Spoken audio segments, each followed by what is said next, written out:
So good morning, everybody. I take this opportunity to welcome everybody in this assembly. You are cordially and very warmly welcome. We are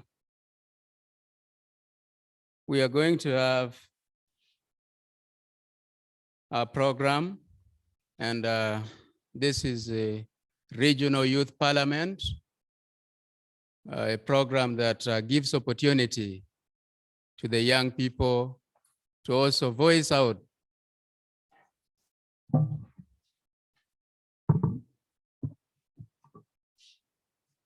matters that are affecting them as young people.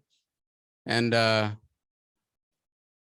from the regional level, these matters are taken to national level, where sometimes the members of parliament, they adapt it, and certain things are done about them. So we are here as leaders of young people from different, I can say, walks of life. We have among us here, they are leaders of, youth leaders of political parties. There are people who are in the National Youth Council. There are people who are also in the district kind of youth council.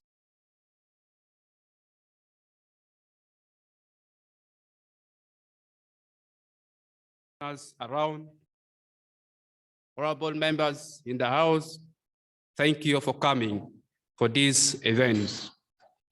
I'm called Dennis Odoch,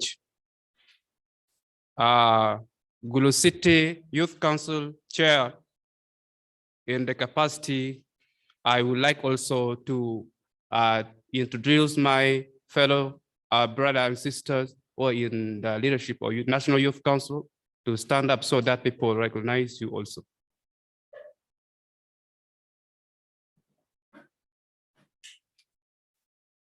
Those are the people whom I work with them in the office. In case maybe you did not get me, then you can also work with them. And also, I would like to thank people who organized for this parliament events. For many years, I'm not been included on that, but I'm very happy that today I'm included for this event. I would like to thank them very much. Young people, we are not here just because we need to be here. We have to speak it out so that all the Ugandans know, all the world know what we need. Not because we need to we seek guidance from our leaders or other things. No, we need to speak our own way, our own language to the young people of Northern Uganda and all the Uganda. Members, I can say that we are not for the joke here, and all that you know that we are here for the purpose.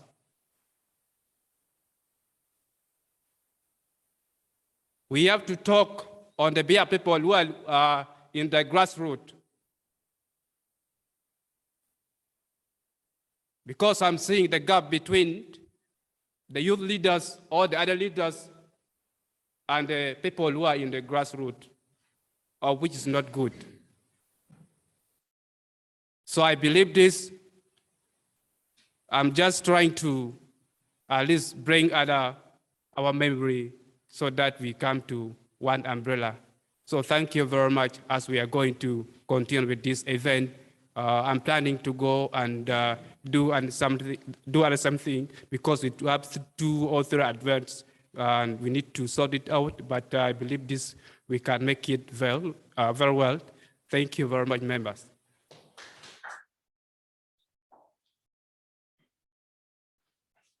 Can we have another round of applause for the youth chair?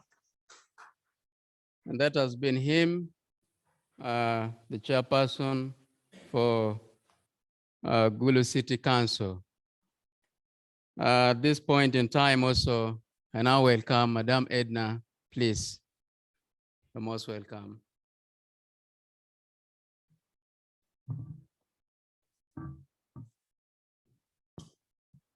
I thought I was tall. Good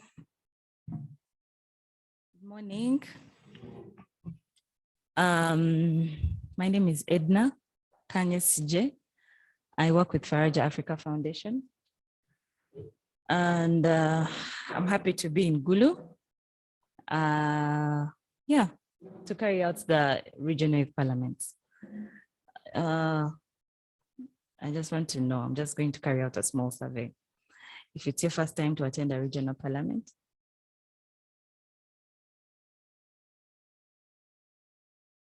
if it's your first time to hear about the youth parliament program, okay? I want to know so that I can know what to talk about. Is it?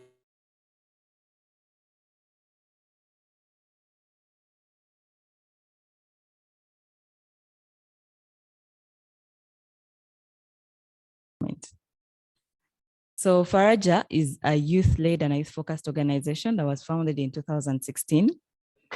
And we have various number of programs, but this program is called the Parliament Connect program. It's a program that connects the member of parliament with the young person. It's also a program that connects the member of parliament with the people at the grassroots.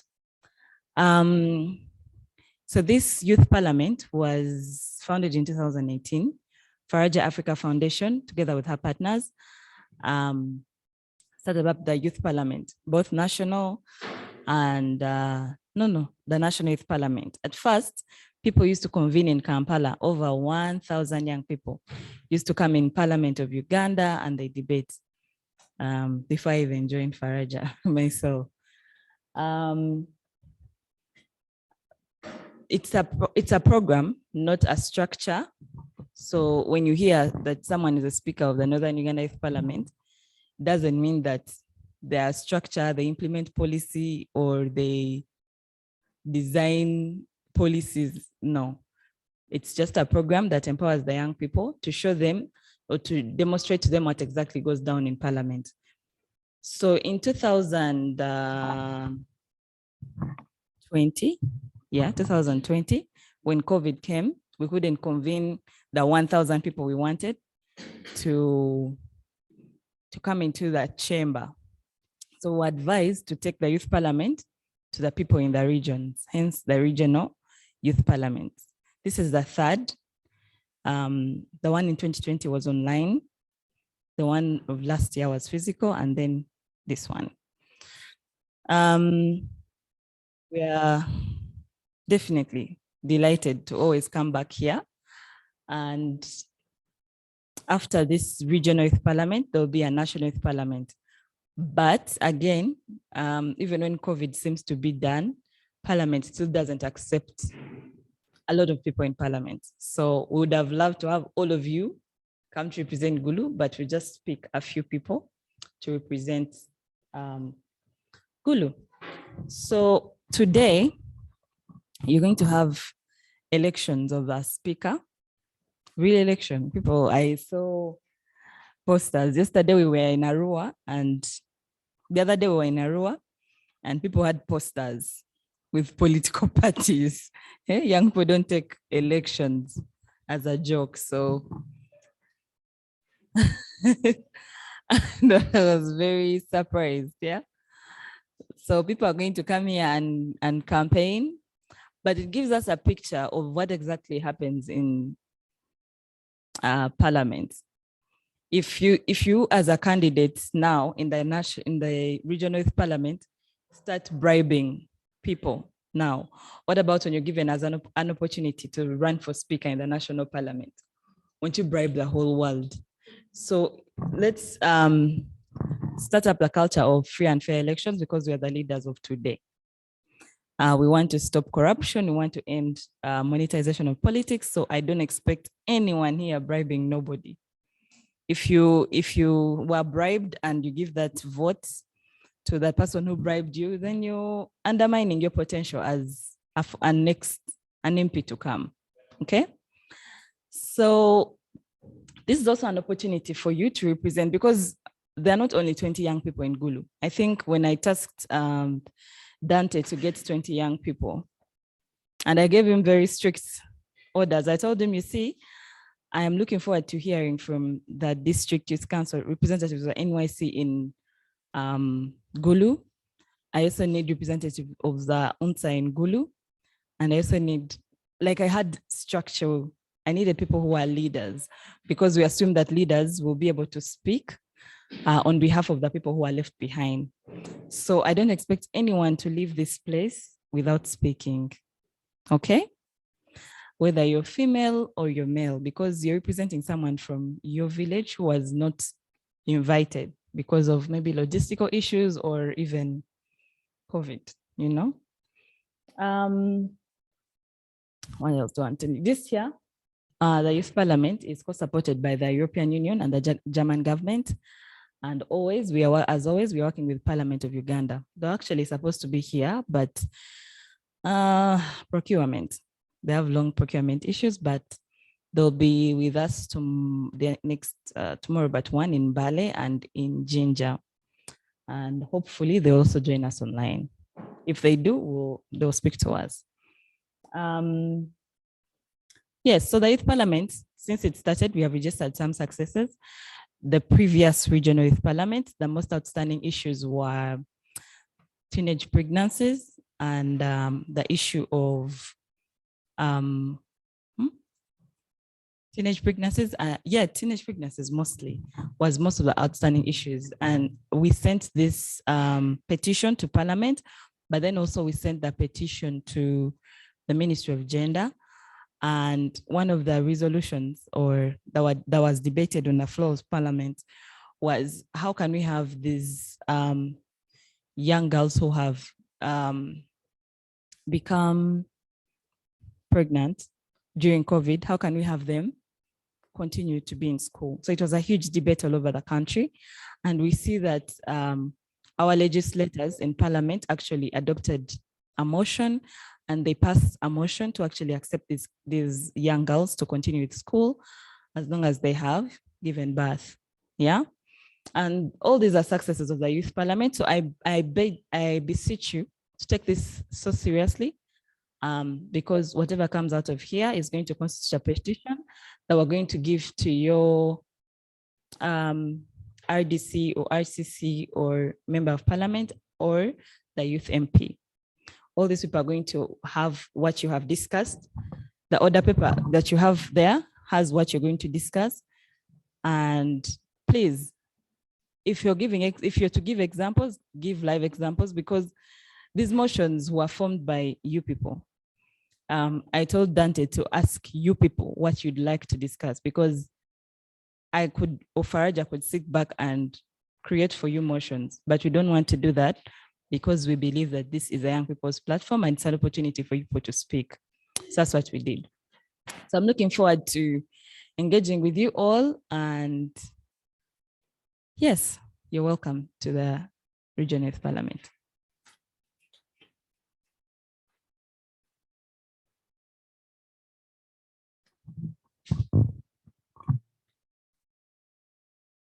Thank you so much, Madam Edna, for that brief remark. I have the great honor at this point in time to welcome among us the representative of the RCC, who is right there behind us, and may we welcome him. Sir, you're most welcome. You found us, we had already started, but not yet gone very far. And I now take this opportunity also to invite you to come and open for us this ceremony officially. You are most welcome.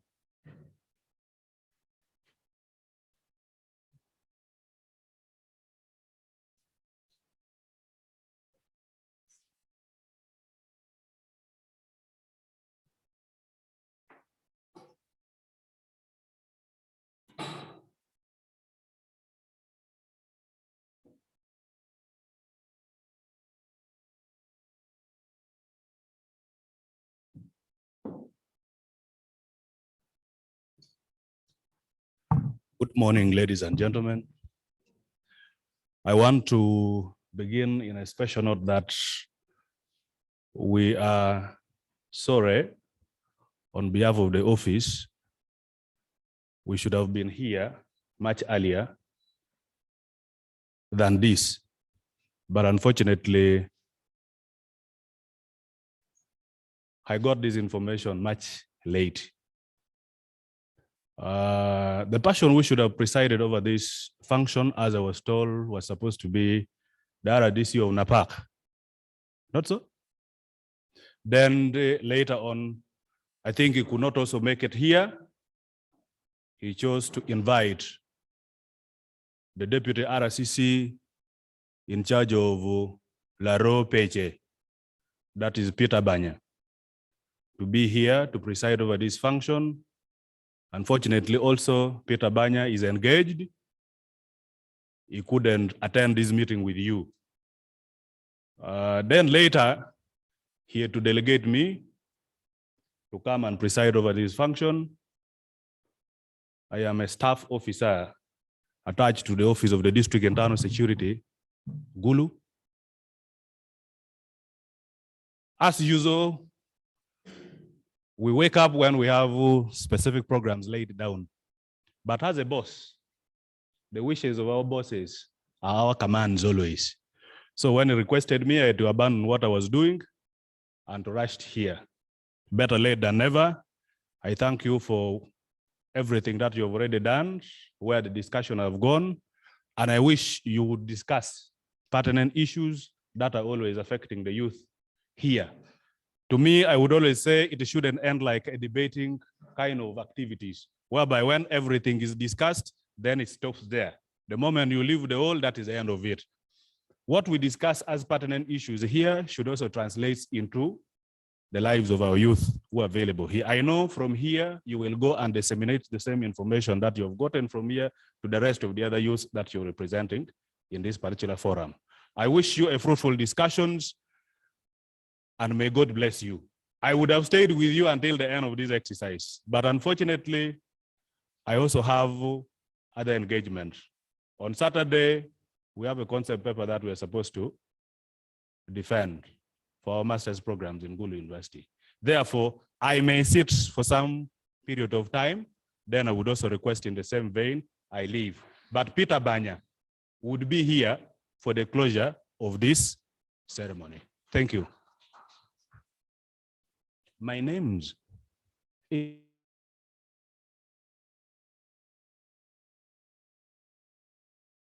for coming and for opening us the ceremony officially. Since we are already moving on, I think breakfast is already ready. Before we proceed, I think that should be our next activity. Then we come back here, we get into business.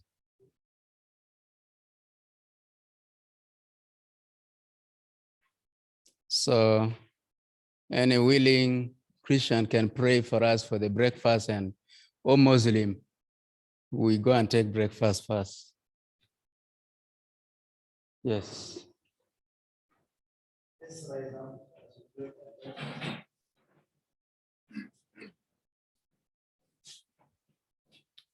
Let's arm ourselves for prayer.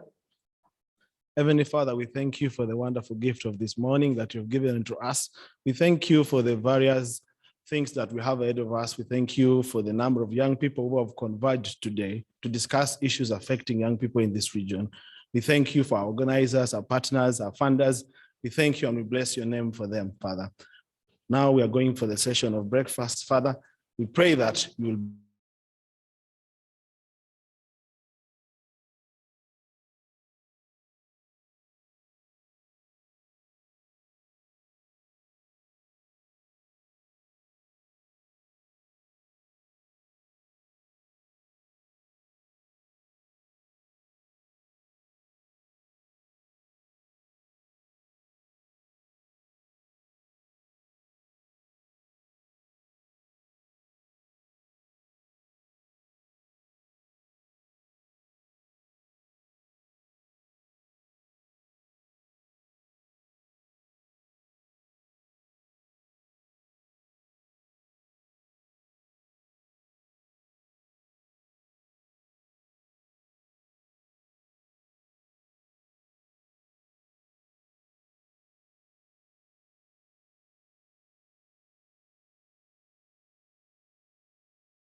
Welcome back from the break. Okay.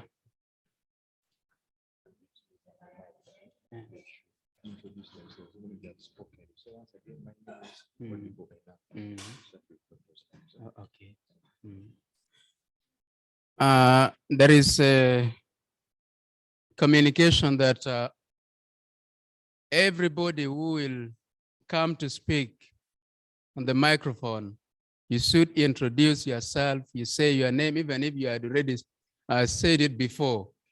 You should, because they need to record that. Before the break, we said our next item will be the election of the speaker, the clerks. May I now take this opportunity to welcome Olara Daniel to come and take us through that particular session. Right, Honorable Speaker.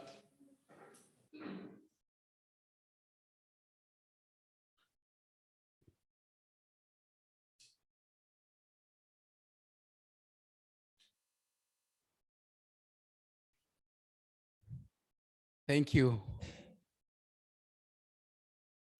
Hello, everyone. How are we? Great, great. Welcome back from the tea. How was it? Awesome, right? Thank you. I welcome you all once again to this sitting of the Northern Subnational Youth Parliament. My name is Daniel Olara, and I am the serving speaker of this very parliament. Luckily enough, today, I will be handing over power to the next speaker. It could be you or you, yes. So we shall conduct these elections like it's always been. You know how elections are done. You nominate someone, there's a can, we bring them forward, they convince us, they talk their manifestos, and then we get it done.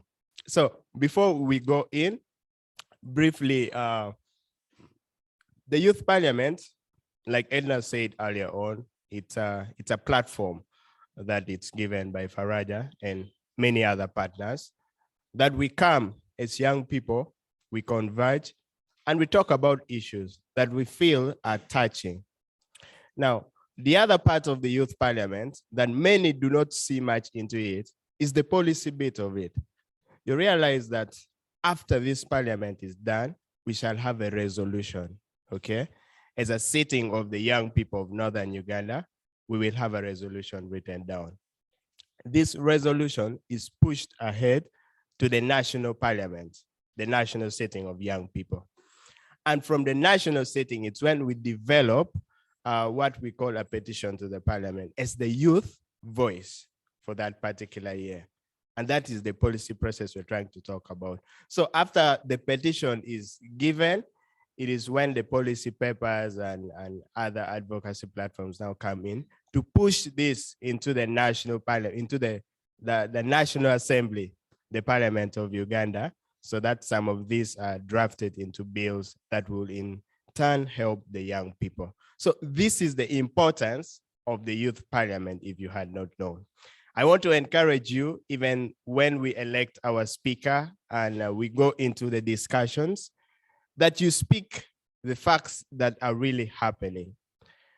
You've been chosen to attend this parliament because you come from an area and you have issues in that area. You have young people that stay around you in that area. You know things that touch young people in that area. This is the time you need to speak about it. And this is the place you need to speak about it. You may not go to the Parliament of Uganda. You may not even have access to your, I can say, the local council meetings, okay? But this is a space already offered for you. So speak issues, speak facts, suggest solutions, having the knowledge of how policies come about.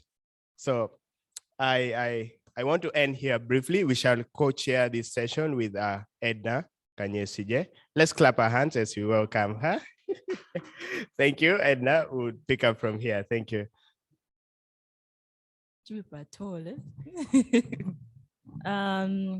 Okay, we're going to now the long awaited time. has arrived. It's very simple, as Daniel said. There are two Daniels. Eh? As the Right Honorable Speaker, sir, said, you're going to raise up your hand and nominate. I'm going to be the acting chief, is this Chief Justice? The one who conducts the speaker election, and also the acting EC. It's going to be really free and fair and very transparent. You're going to nominate, I think 2 nominees. You need 2 nominees, 2 people to, no, 1 person to nominate you, and then 2 people to second you. Yes, then we'll vote to close nomination. After that, we will have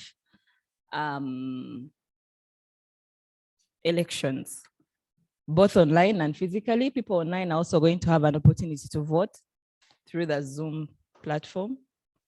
The tech guru is going to organize that, so that and we'll be seeing how they are voting. And this one here is going to be secret ballot. Any questions before we start? Sorry, no questions? Okay, so I open nominations. Oh, that's fast. That's fast. Take note. Oh yeah, when you're coming to speak, you have to come here because there's 1 camera and people on Zoom have to see you. But camera people, oh, but she's behind the pole. Please come here and nominate.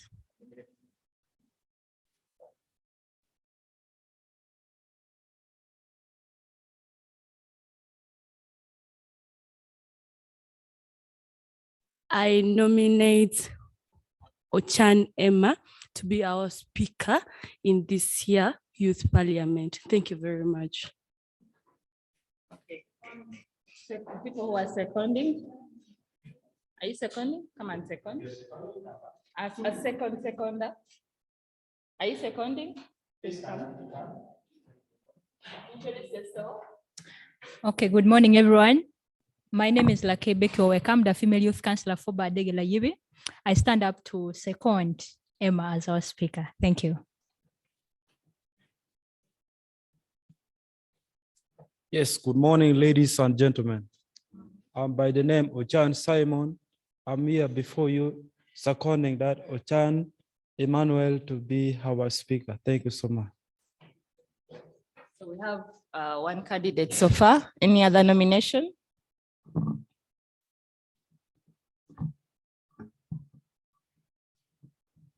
Good morning, everyone. I'm Mildred. Thank you.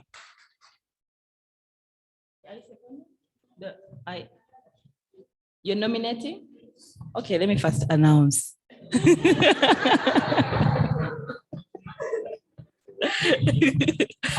So fully nominated, we have Akelo Wangpriska and Ochan Emmanuel. We shall have any other nominations? Now the floor is yours.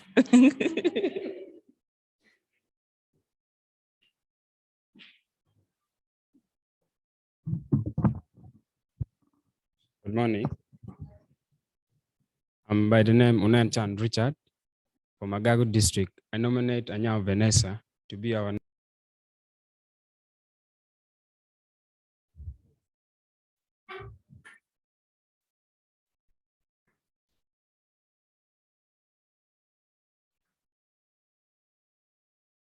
Good morning, everyone. I'm Gabriel Okotolwa from Omoro District, and I rise to move a motion to close nomination. Thank you. Okay. Motion to, yeah, seconders for motion to close nomination.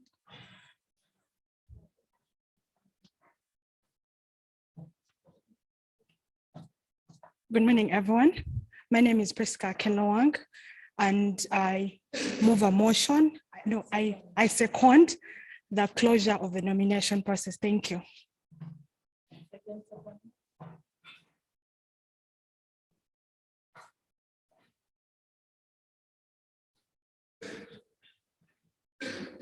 Ladies and gentlemen, for the time factors, I nominate that.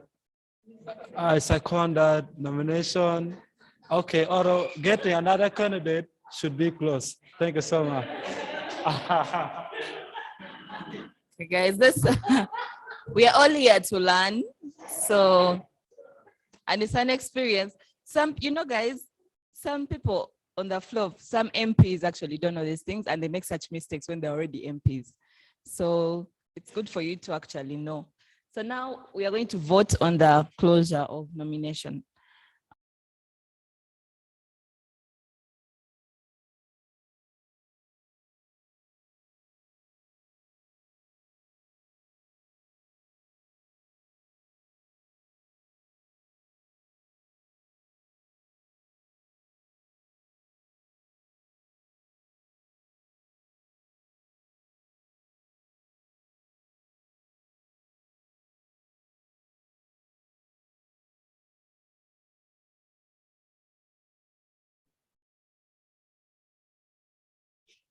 You have a timer? That's good. So you each have 2 minutes, or even 3, actually 3, to speak to us. 3 minutes. We shall start with, in the order in which they have been nominated, Ochan Emmanuel.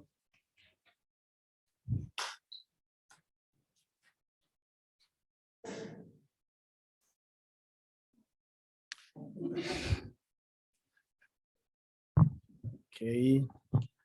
Thank you so much, Right Honorable Speaker.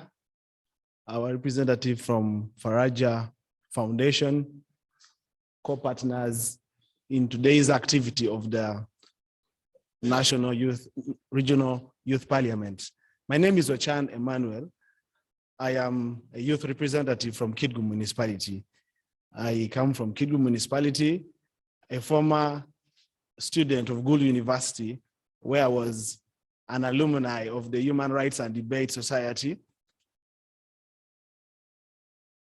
Confirm my candidature to run for the position of a speaker for this parliament, simply on 2 grounds, and I'm going to tell you. Number 1, this parliament is a very big forum for young people across the region to voice their concerns, to raise policies which should align with the national objectives. Some of these policies, when adopted, can solve the problems of young people. And I think that we need to extend on the boundaries of inclusion. How are we going to do this? I believe that my time as speaker will be there to negotiate with the organizers that these arrangements should not take place once in a year. We need to have more forums. We need to have more discussions taking place at least 3 times in a year at worst. To share another youth parliament in Kidgu Municipality, another youth parliament in Nuaya, another youth parliament in Omoro, another youth parliament in Agago. Now that gives us a picture of representation of young people. That is what I'm going to be doing in the next 1 year when I will be serving as speaker of this parliament. I'll be sitting alongside with other speakers of other regions. And I think those, among other issues, should be issues which we are going to discuss. I implore you today, this morning, both our physical delegates and even the ones online, that I am somebody you can trust. I ran as a youth representative for Kidgu Municipality and lost by 1. I have never given up when it comes to affairs of young people. As a trained educationist, I think our people in this region needs better to much.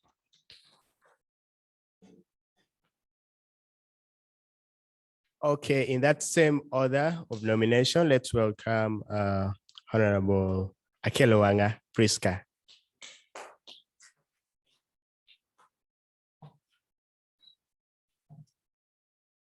Good morning again.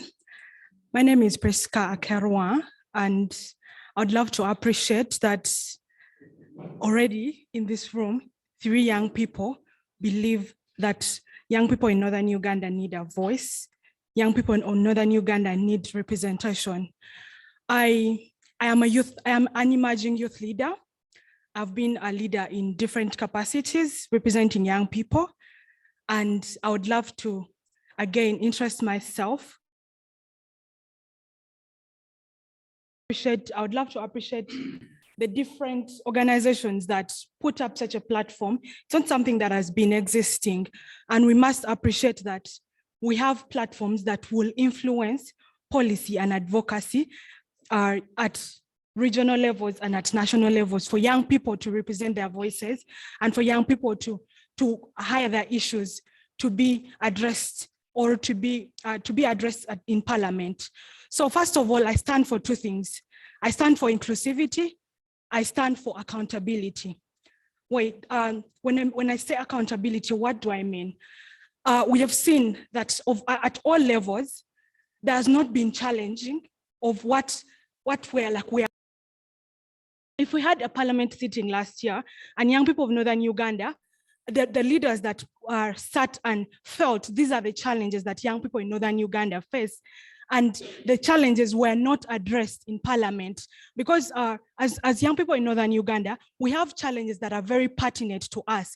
We have challenges that identify us, that are directly a representation of what we are, and those challenges have not been addressed because there's not been challenge of leadership, but also there's not been challenge of the policy organizations that are available to help us front the problems that we face as young people in Northern Uganda. So for me, I feel there is a gap, and that gap needs to be bridged. And that Northern Uganda has a multitude of districts, and we cannot have only 18 young people in this region in this meeting, and they're not representing directly what the challenges of different districts are facing. So we think, for me in my leadership, I feel there is need for inclusivity of all people from different districts, but also I feel there is need to challenge the nature of this sitting, which I feel has not directly been challenged in the different sessions. And I would love to please, I would love to interest. Thank you so much, and I would be very, very glad to represent people, young people in Northern Uganda.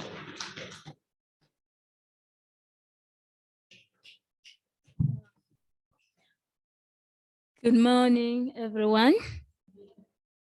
The Right Honorable Speaker, all the members present.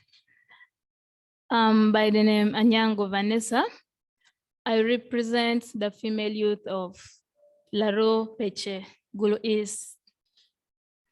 I would also like to thank the organizing partners of this event, the Faraja Africa Foundation, and all the people who made it possible for this to happen.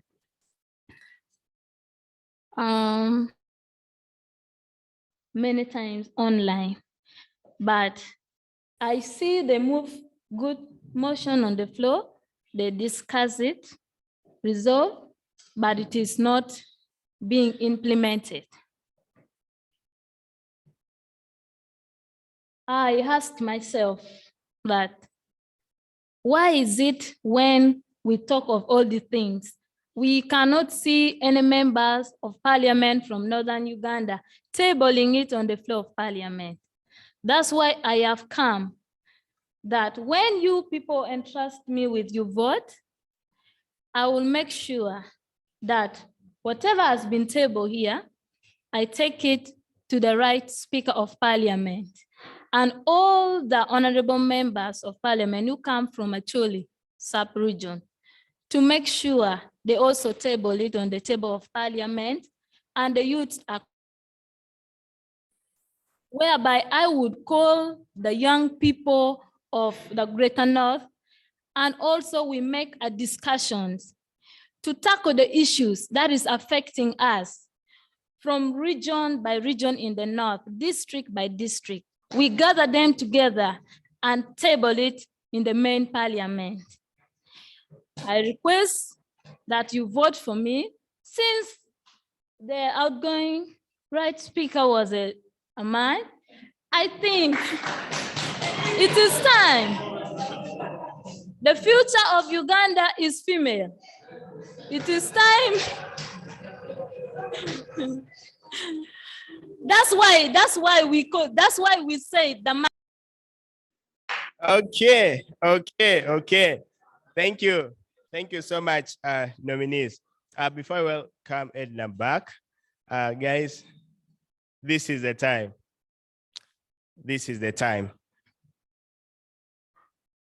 You've had them speak. Maybe someone has a question for any of the contestants.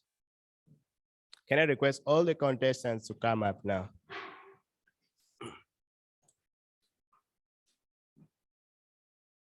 Please face your people. Does anyone have any questions to any of them? Ballots are ready.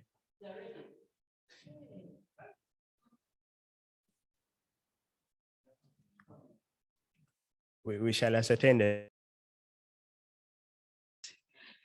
In most cases, we have had people, leaders, politicians talk to us, giving us their clear manifestos. But it seems like somehow, somewhere, we are not seeing what really they have preached to us that they're going to do for us. Now, as a leader who is in for the youth, what criteria are you all going to use to make sure that all your plans for the young people are being implemented for the benefits of the young people? Thank you so much. Okay. Thank you for that question. Any other questions? Two more, just two. I will pick you and I'll pick the councillor.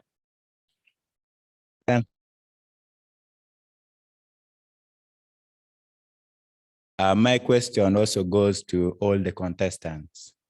We have been having the youth parliament for several years, but there has always been dilemmas.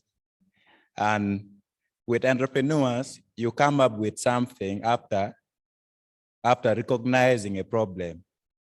With leadership also, you come up to contest after recognizing the dilemma. So what dilemma have you guys seen in the past leadership that you wish to correct? Thank you.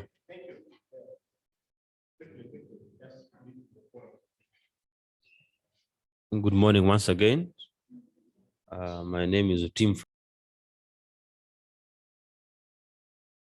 One was saying that we need to bridge the gap between to take this parliament to all regions. I'm question is, I'm asking, how are you going to do this, aware that we are having this kind of gathering because of the limited resources that Faraja and other partners have? What is your fundraising strategy to reach all the other districts in the region? Thank you. Thank you for the three questions. I am going to give 1 minute each to the contestant in the reversed way, in the reverse order from the last one to the first one. Please, you have 1 minute to respond. There are three questions.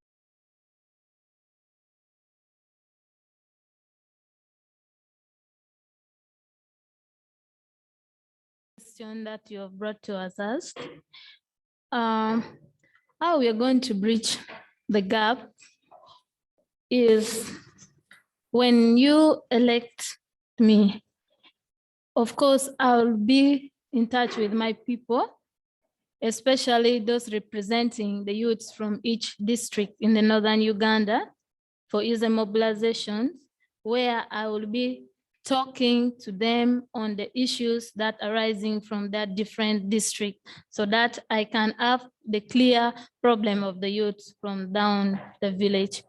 And one more thing, the issue of how the fundraising things for all this parliament. Of course, me, myself, I have other things, the businesses I do beside being in the council. And also I have other people who really trust my work, who have been seeing what I've been doing for the youth. They are willing to help me to do these things. Thank you. Thank you so much for the questions. First of all, I think for a leader, you need to understand the corridors of leadership, especially in the capacity that you're in. You need to understand what does it require you for you to fulfill the promises or the things that you feel young people are very pertinent with them. So I think, first of all, it's policy. It's young people influencing policy formulation. And in this matter, we are seeing that there can be room for using what we have.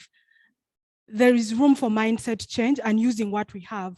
So I feel in my leadership, we can have the resources bit away, but I think young people who are leaders in Northern Uganda know what other young people are facing.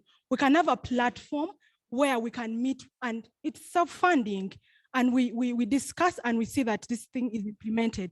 But also, how do you then fulfill your promises?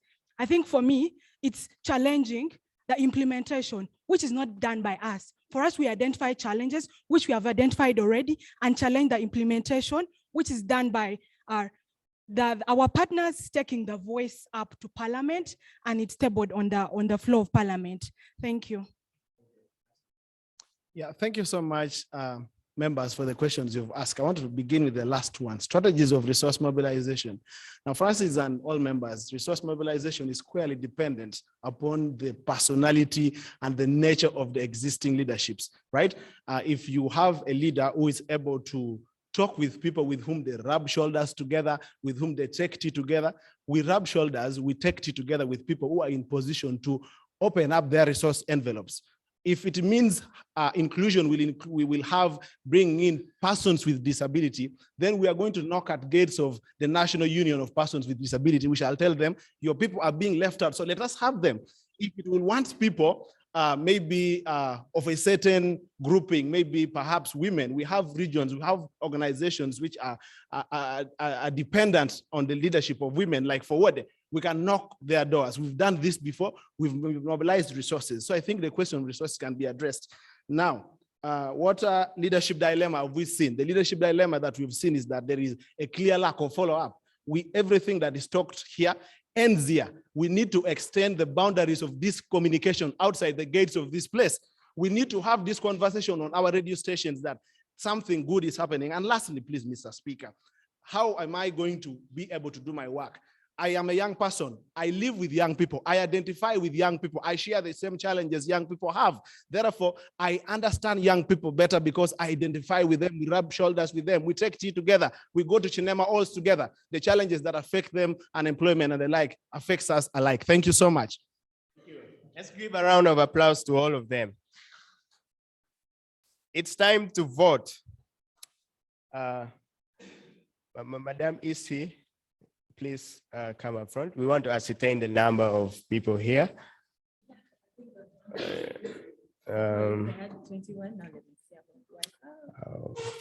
Let's make sure. Yes, I should vote. It's okay. There are 24 ballots there. Okay, yes. You can take your seat. Now, are you going to vote? Anyone who's absconding from voting? No, you can vote. It's okay. But you can't be easy and vote. Are you voting? Okay. Yeah? You want to be easy and you don't want to vote. Okay. So he's not voting.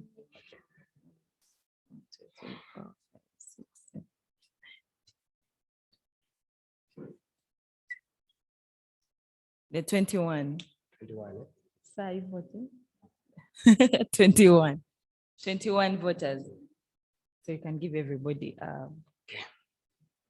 And then online voters are how many? Minus you, 15.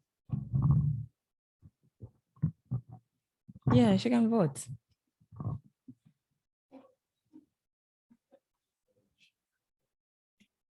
Yeah, you can launch.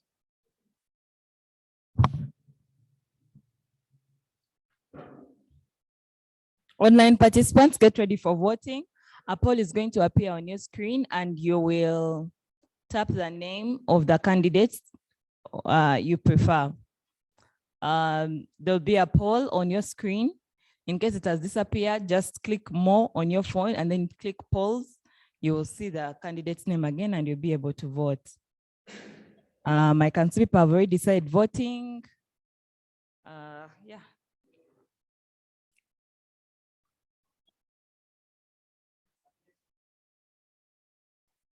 Oh, okay.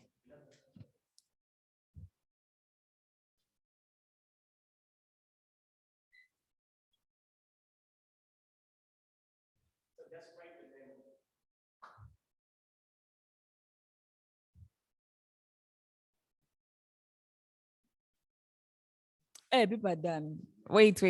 Everybody should first vote, then we'll collect the ballots at once. So the first nominee was Uchan Emmanuel.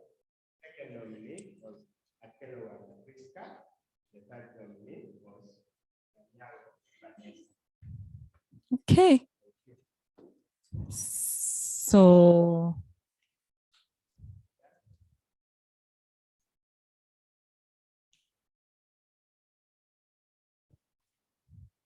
you have to put their names because yesterday we had a challenge of people putting short forms. There was someone called Epic something, Epic, and people refused. They said, as we don't know him.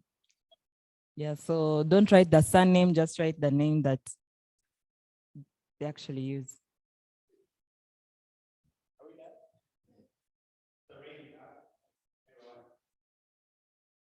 Everybody.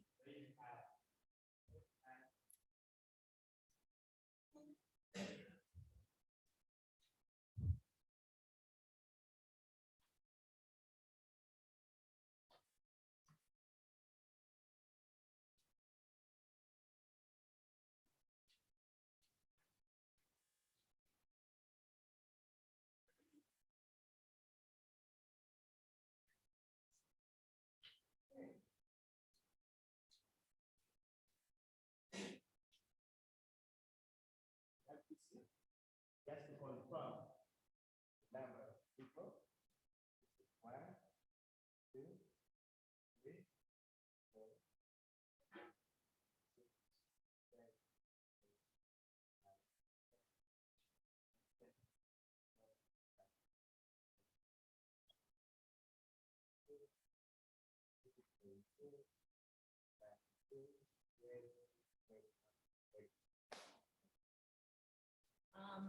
We have 22 ballots in. Online participants, you have 1 minute. I'm going to set my timer again. You have 1 minute to finish voting as we are counting here.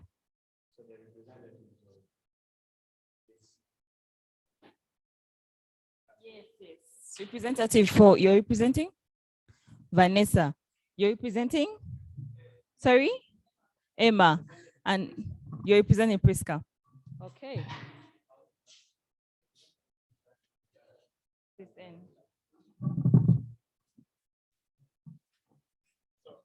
Online participants, you have less than 25 seconds.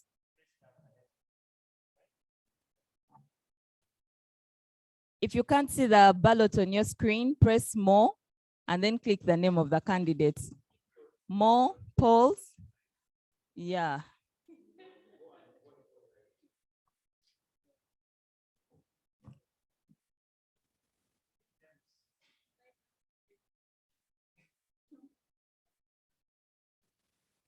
Close online voting.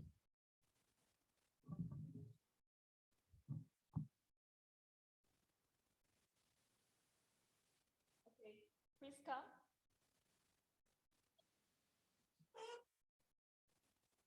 Ochan Emmanuel.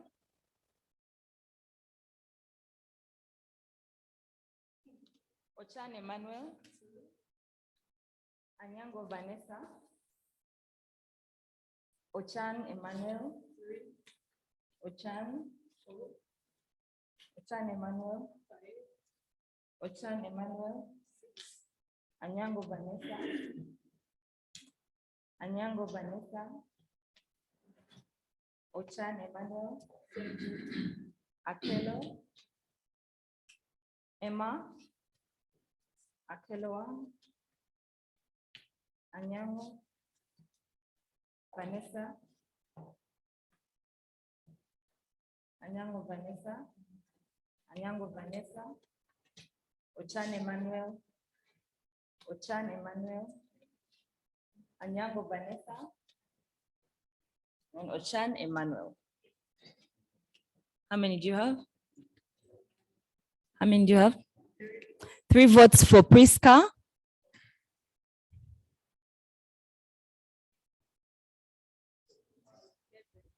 8 votes for Vanessa. And 11 votes for Emma. What's on the poll there? Ochan has 5 votes plus 16. Priska has 9 plus 3, 12.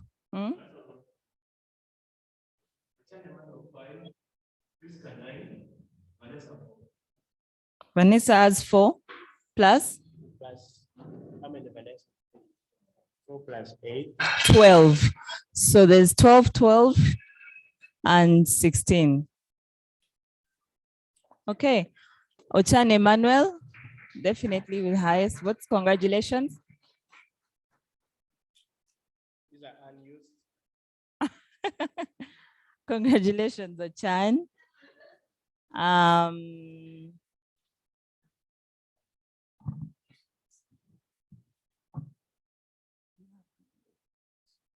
Okay. So, Sergeant at Arms, Sergeant at Arms. Okay. So now we're going to have a short recess of like 3 minutes for them to dress up. Then you can come and swear in, and then we start the house. Yeah. House is ajar.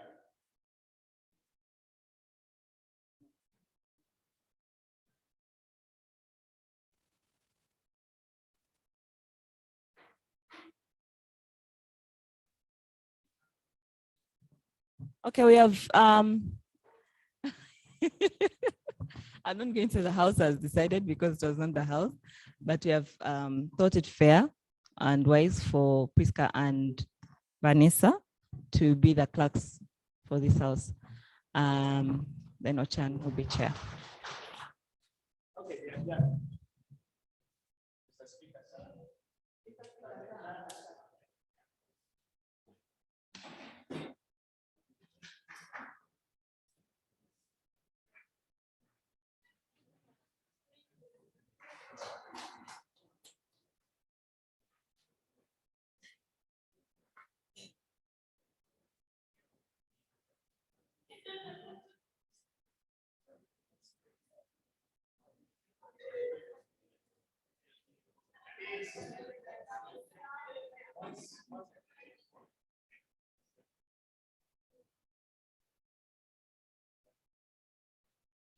Okay, let's come back there. We have an issue. Some people are just writing in the chat box. So you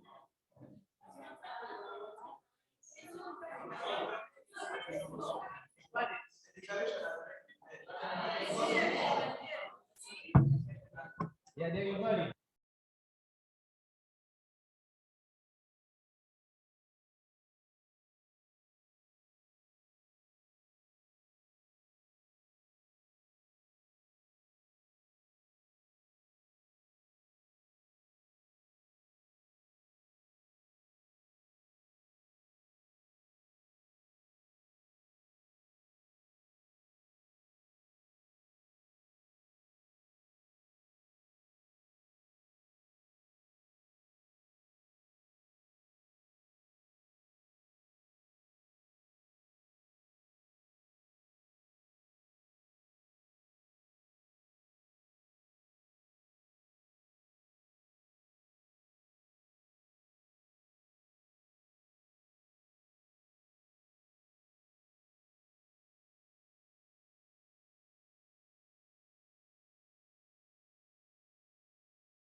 and then he will be in charge of the house.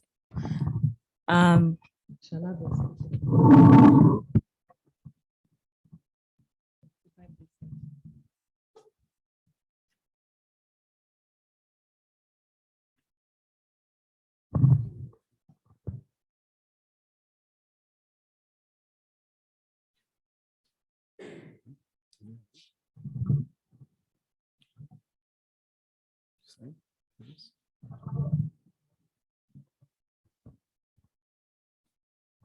I, Ochan Emmanuel, swear in the name of the Almighty God that I will at all times well and truly serve the Republic of Uganda in the office of Speaker of the Youth Parliament, and that I will support and uphold the Constitution of the Republic of Uganda as by law established. So help me God.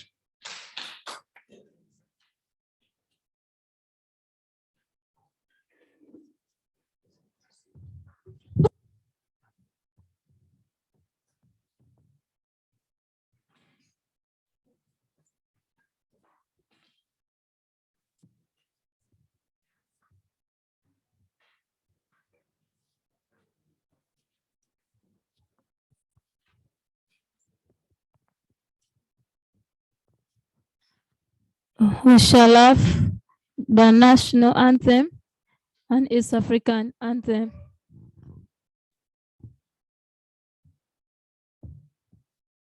Honorable members, let's remain standing as we sing the national anthem.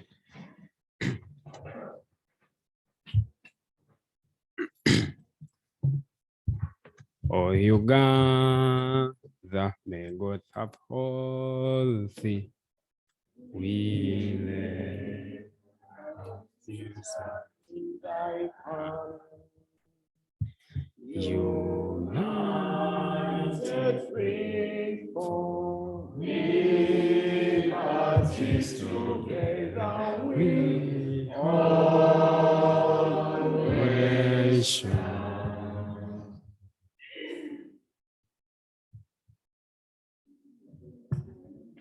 Prayers. Let's humble ourselves as we pray.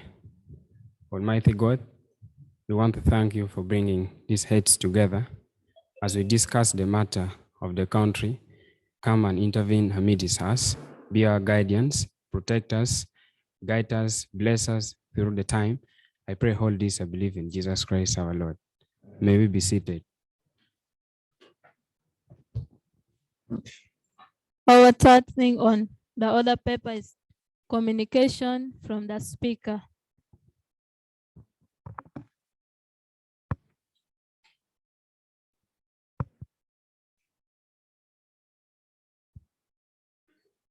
Thank you so much, honorable members.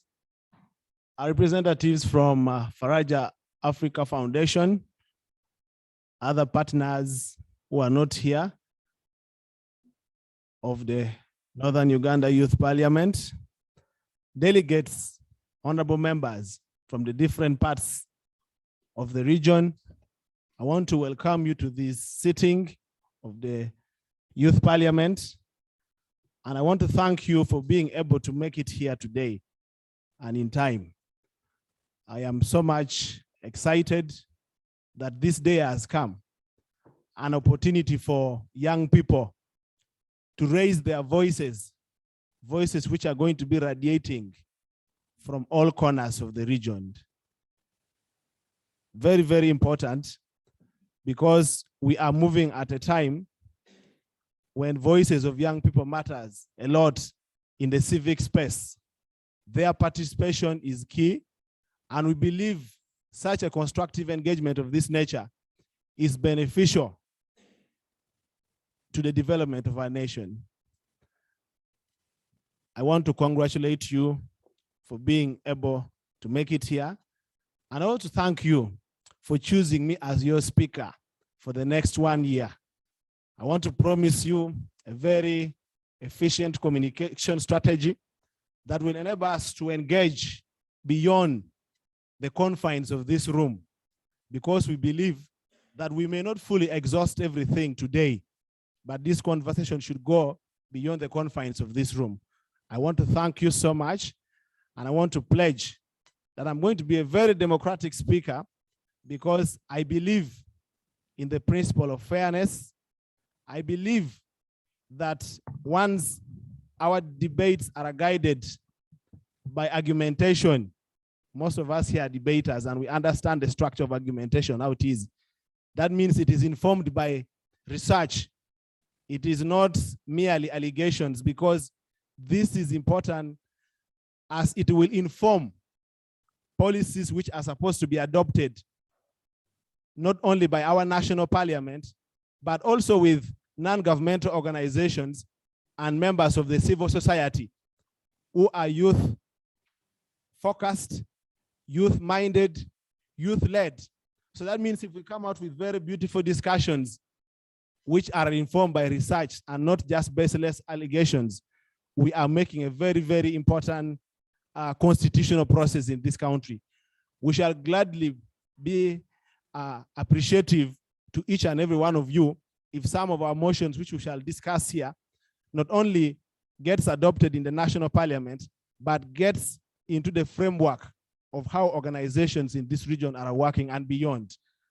And I think that is going to be very important for us to adopt an argument-based kind of debates. I do not want us to spend a lot of time on one issue after another, but let us follow our time strictly, because time is something that is very important. We do not want to live here when we have over-talked, but also we do not follow time because we have other engagements which we shall be going for. And I want to request you that as we legislate, as we debate, we are going to respect the views of each and every one here. Let us agree that all views are going to be welcomed and are going to be treated with utmost respect that it deserves, that each and every view here shall not be treated in a way that is diminishing or lowers the dignity of each and every honorable member here.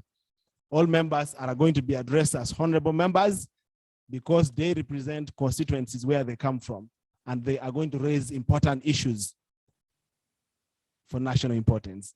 I want to thank you and welcome you to this parliament. Agenda number 4, laying of papers.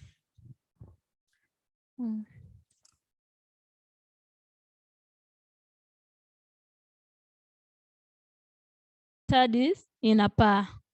Move of the motion, Honorable Olanya Tony Olenge.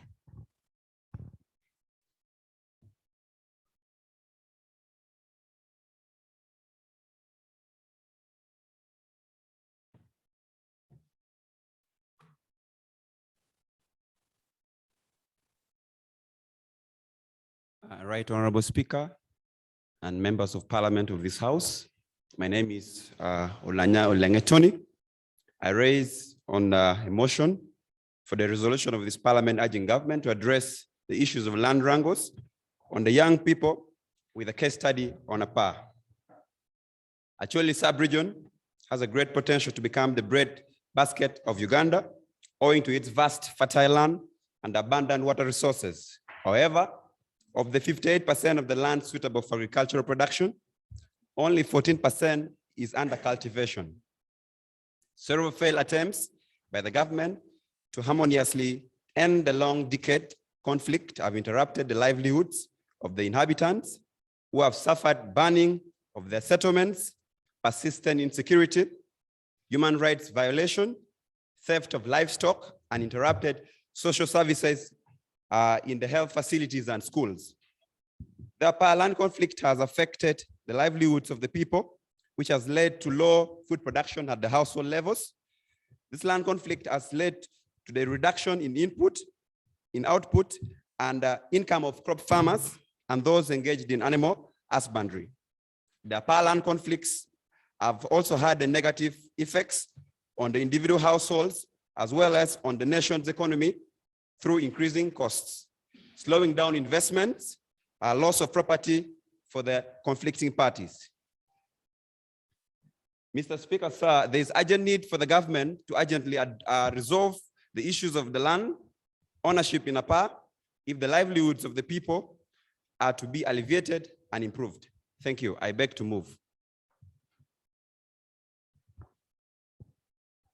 Thank you, Honorable Tony Olanya Olenge, for the motion. Let us have the people who are seconding the motion.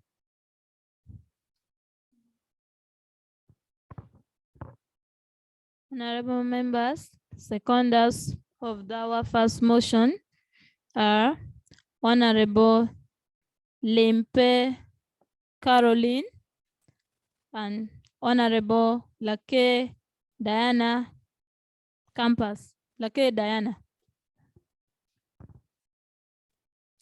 Thank you so much, Right Honorable Speaker and the House at large. I stand here to second the motion that has been put on ground on very many bases or stands. That's all. Thank you. Thank you so much, Honorable Caroline. Let's have the second seconder of the motion moved by Honorable Tony. Honorable Limpe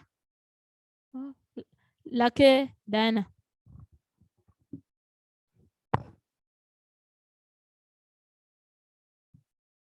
Thank you very much, dear Honorable Speaker, and my fellow honorable members from various constituencies. I stand here as Honorable Lake Diana Campus to second the particular motion that has been raised by my fellow honorable, basing on the urgent need of the government to come and resolve the matters of land that is really affecting our youths in our society. Honorable members, Honorable Speaker and honorable members in the House, we realize that there is low cultivation, basing on the fact that the land in the case study of APA it's suitable for cultivation of about 58%, but the ones that the members are using is just only 14%. Where is the rest? Where is government going to settle our dear members that are supposed to cultivate in the land? We believe that the members of the citizens currently, their livelihood based on farming. So where is government going to put them? That is why this particular motion is very important, and it calls for urgent need for government to come and resolve it. Thank you very much, my dear honorable members and the Speaker.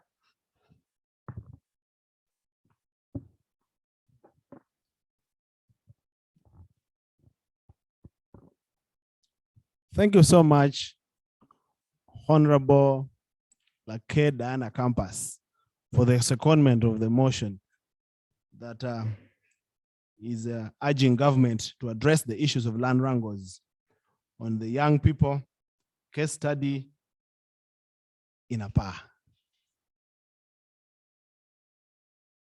I want to take this opportunity to invite honorable members to have a discussion on this motion that has been moved by Honorable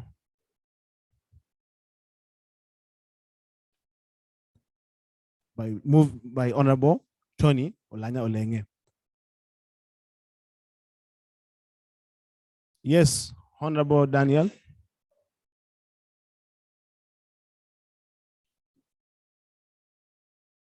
Thank you so much, the Right Honorable Speaker, the clerks and members present.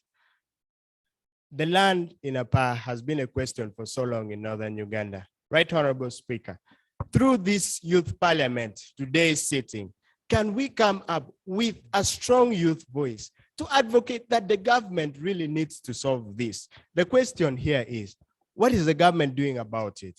People are killing each other. Young people are dying day and night. They do not even have what to eat because their houses have been burnt. Right Honorable Speaker, we've heard in the news that there are people who move from their regions and come and attack fellow Acholis or even the Mali people, ladies and gentlemen. What is the government doing about this? We've had scenarios that the government tells us that they have provided the UPDF to come and protect the people. But what has the UPDF done? We've heard just 2 weeks ago that in the presence of the UPDF, there were people killed. There were houses burnt. In fact, there are news coming that the UPDF themselves participate in the beating and the killing of the people. What does the government have to do about this, Right Honorable Speaker? Through this parliament, I call on the young people to stand with a united voice that the government needs to solve this issue. Thank you so much. Thank you so much, Honorable Daniel. Let me have Honorable Carol.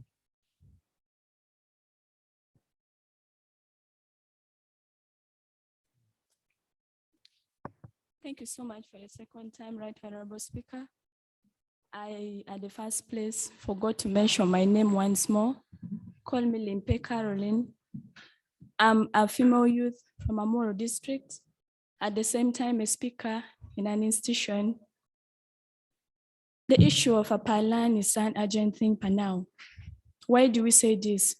Write-outs that we have gone through, which you cannot present here urgently, shows us that a land rank was taken years in existence, which has not been solved yet. Many attempts were made to put this case at rest, but they have all failed. We have seen issues like stakeholders from higher government positions who have been sent there to really see what is taking place or what should be done, but all those have been in vain. We have seen political leaders from both districts, because when we talk about a land issue, we are seeing two districts. We are seeing Amoro District and Adjumani. We have seen that politicians or head politicians, we can say, who can really help out to show us what exactly is really happening. They have been organized to come out and do something, but they have all failed. In turn, we get information that politicians are reigniting those chaos for their own personal or selfish desires. So we as youths, what do we do about this? Or what do you have to say? Most times they say that there are things that even elders lie down, they can see, while a young person can stand and not see. But that should not be a full stop for us. We need to do something about that, or we need to say something about this. Because when we see most of the livelihoods that are being affected are for young people, we are seeing young families being distracted. We are seeing the students, all pupils are out of school. We are seeing homesteads that are being burned down. Properties are being lost. Life is being made hard. What should be said or what should be done? As young people, most times we are passionate about things that are quick and things that bring direct progress in our lives. But there are certain things that we are going to talk about when the direct effect cannot be seen on you, but let it be done for someone who cannot speak for themselves. What should we say about that? That's why we are here. Thank you so much. Yeah, we seem to be having still quite a number of issues, and you will allow me welcome only one last more. Honorable Nenchan, in less than 60 seconds. Right, Honorable Speaker, and honorable members in the House. The rampant looting in Apa has become a serious matter in this country. We have been seeing people that come from Apa, especially the students who are youth in this country. Their father's house and their parents' house has been burned down. Their properties has been destroyed by the looting that is taking place in Apa. These are the students that we share the same institution with them, especially the university. Currently at Gulu University, we have the victims of the student, 5 of them, that come from Apa land. And the university, which is a public institution and a government institution, expect them to pay a functional fee and a tuition to run the semester. We are here as the youth.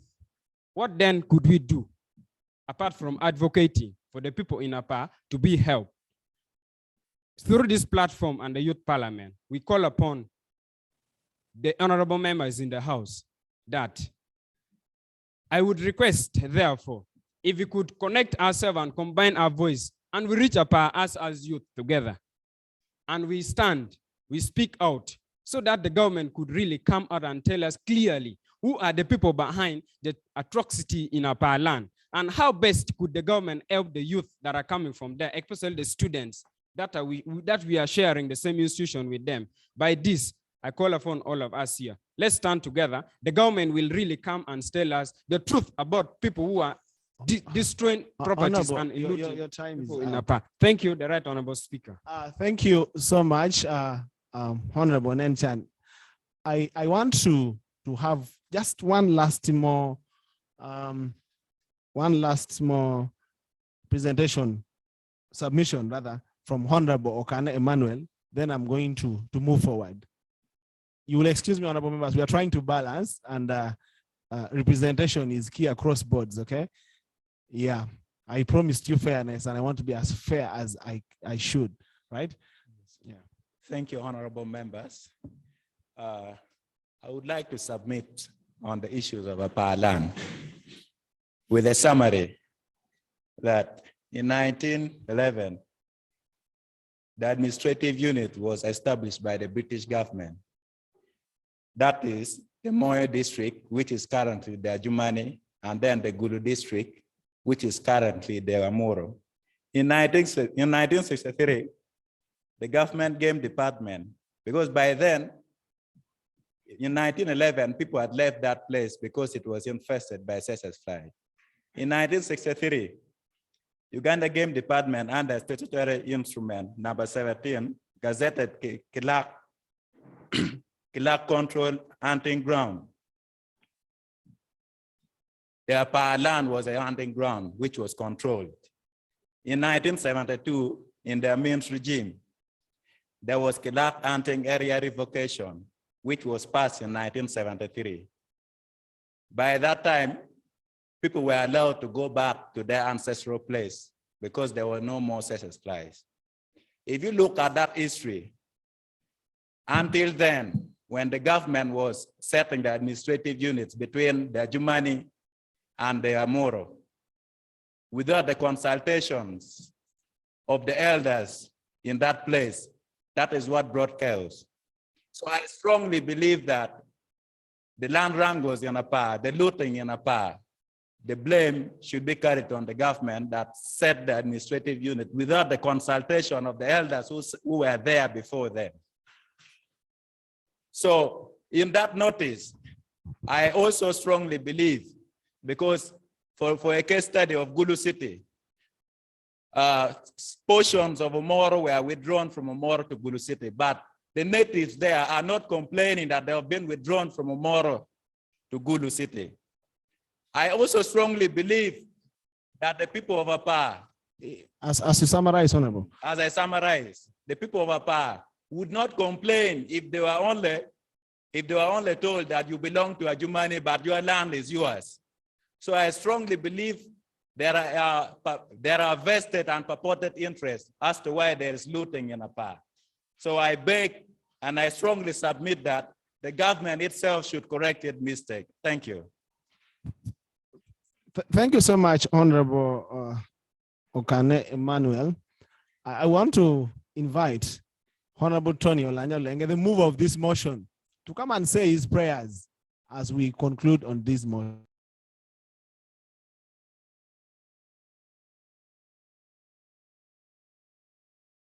For debating this motion, I speak with a lot of anguish and a lot of passion about the issue of APA. One, I would think that the government must be very much interested in resolving this conflict. One, by trying as much as possible to use the legislative arm of this government to degazette the APA land for human life, because in every understanding of humanity, you cannot tell me trees are better than human life. Two, I would think there should be political goodwill from the president. We raised this issue as young leaders of this town, and we raised it very strongly and told the president that he is the problem and the solution of APA. And we are glad that through the different voices of the activists, the president owned up his mistake, admitting that the APA land conflict is his personal problem. We now want to ensure that that political goodwill continues for the resolution, permanent resolution of this problem. We also seek for a permanent resolution through the Judicial Review Committee that should be ensuring that people who lost lives and property are fully compensated. Over 400 lives were lost and millions of property destroyed. Furthermore, I would seek the indulgence of these young leaders in this house, the August House, that the Acholis and the Madi community have always coexisted peacefully, and that most of these tribal wrangles are being spilled by leaders with different motives. And I would encourage these young leaders to take up the initiative to champion for a honest dialogue, to champion for a reconciliation process as young leaders. In my conclusion, I would seek that as a country, we must have honest discussions pertaining the interest that government has on this land. Government must declare their interest, just like they've declared several on a number of lands that they've shown interest in. Is it minerals that is in a part that they're not declaring to these people? So we need the government of this country to be very honest and tell the country what their interest is in a part, because it seems to be a deeper writing on the wall that they're not telling the citizens of this place. Thank you so much. Motion 2 on our order paper. Motion on for a resolution of Parliament to engage youth in the budget and policy making processes. The mover of the motion is Honorable Oyela Mildred.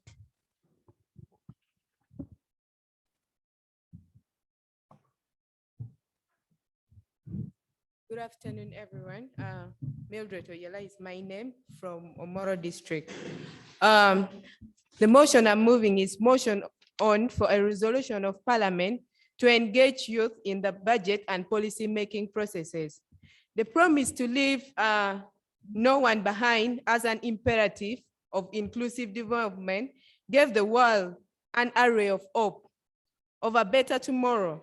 Although it is arguably too early to gauge the overall success of the Sustainable Development Goal, it would seem that the anticipated better tomorrow is still far from reach for most young people in Uganda and Northern Uganda, especially in decision-making process sphere. Uganda classifies the youth as a marginalized group, thus giving the government a leeway, including the use of affirmative actions, to ensure equity for the youth and such other groups. Most unfortunately, the youth remain underinformed, underrepresented, uninvolved, and at best involved in almost all spheres of life. It is not enough to have youth numerically represented in policy process if their numbers do not count for qualitative or meaningful outcomes in the lives of Ugandans, the bulk of who are young people. Therefore, the very specific and thematic issue of youth involvement in decision-making process, policy review, formulation, and involvement takes on a much added urgency and should be an eye-opener for youth involvement in other aspects of nation building. How can the youth be meaningfully involved in policy-making process and budgeting processes at all levels? I beg to move the motion. Thank you. Thank you so much, Honorable Mildred, for the motion moved. Let us have seconders of this motion.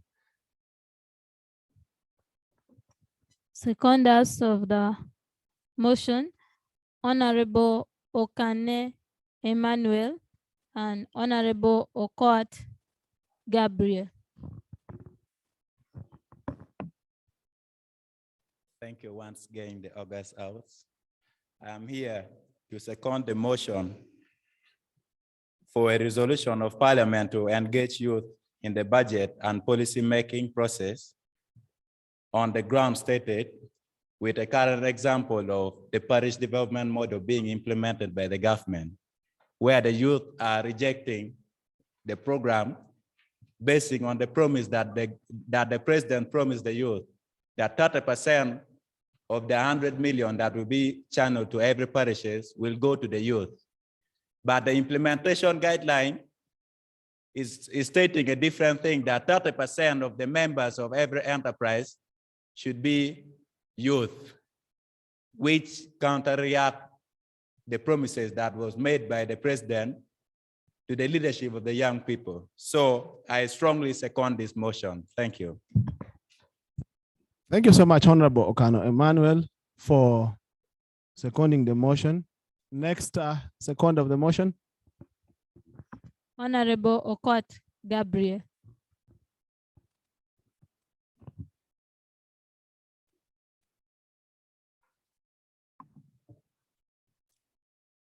the Right Honorable Speaker, our clerks, the honorable members present. I am Gabriel Okot Olwa, a representative from Omoro District. A nation that cuts itself from its youth is deemed to fall. This was a statement that was made by Kofi Annan, the former Secretary General of UN. Dear honorable members, we understand, and there's a phrase that moves around that, for the youth, by the youth. And in acknowledging that the youth have been helped by an affirmative action, this comes on the reason basing that they are considered as a marginalized group. We understand that the youth make up to about 78% of the population of Uganda, but still they are undermined in policy making in Uganda, as well as the budgeting. The Youth Parliament today as a platform is the one that we want to engage our different stakeholders, the government, policy framers, to consider and include the youth in whatever they do. Therefore, honorable members, I rise under Part 11, Order 6 of the Rules of Procedure of Parliament to second this motion. Thank you. Thank you so much, Honorable. I want to fully constitute the House for discussion on this motion.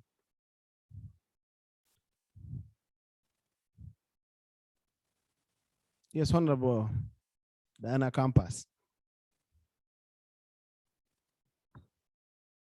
Thank you very much, our Honorable Speaker, for this Parliament, my fellow honorables from different constituencies.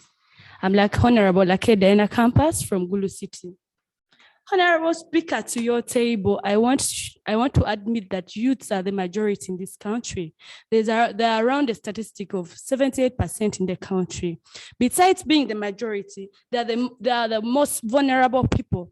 Honorable Speaker, to your table, I want you to understand the fact that youths are the most problematic in this country. First of all, they are unemployed. Secondly, they do not know where to start in livelihood. So the question of unemployment, this brings us to the table that government should engage them in the planning and in the budgeting, because we as a youth, we understand our problem, we know where to go to with our problem, and we know where to solve it. So why can't government involve the youth in budgeting and resolving this issue? Therefore, we as a youth, we think that we are the best. We are the best, and indeed government should make us even the majority in budgeting for our problems, because we understand our problems and we know it where and how we can solve it. So for this country to move forward, for development to come in this state, youths are supposed to be engaged in developmental issues, in budgeting of this country.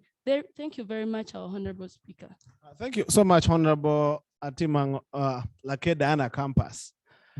Going forward, we should be looking at if young people have to be engaged in the budgeting process and other policy making processes, what should be the status of this engagement? Let us address the gist of the matter, because the argument from government is going to be that yes, we have young people being engaged across boards at the local council levels, at the parliamentary levels, even at the lower administrative structures. What should be the nature of this engagement? I think in our submission, we should try to address that. Yeah, let me welcome Honorable Ochan Simon.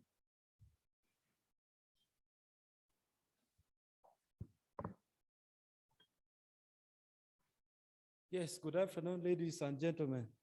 My name remains Ochan Simon. I'm so happy for discussing with you today pertaining the youth involvement in the budgeting process and the policy making. I'm just here to say briefly, youth actually, the way we are putting it, like we are totally not involved in budgeting process. We are involved in the budgeting process, but we still have that gap that we need to address. Because mostly we always elect our youth leaders, they go in the office, they go and they wait for their allowance, they do all those kind of things, but at the end, the grassroots youths who are there, they're not benefiting anything completely.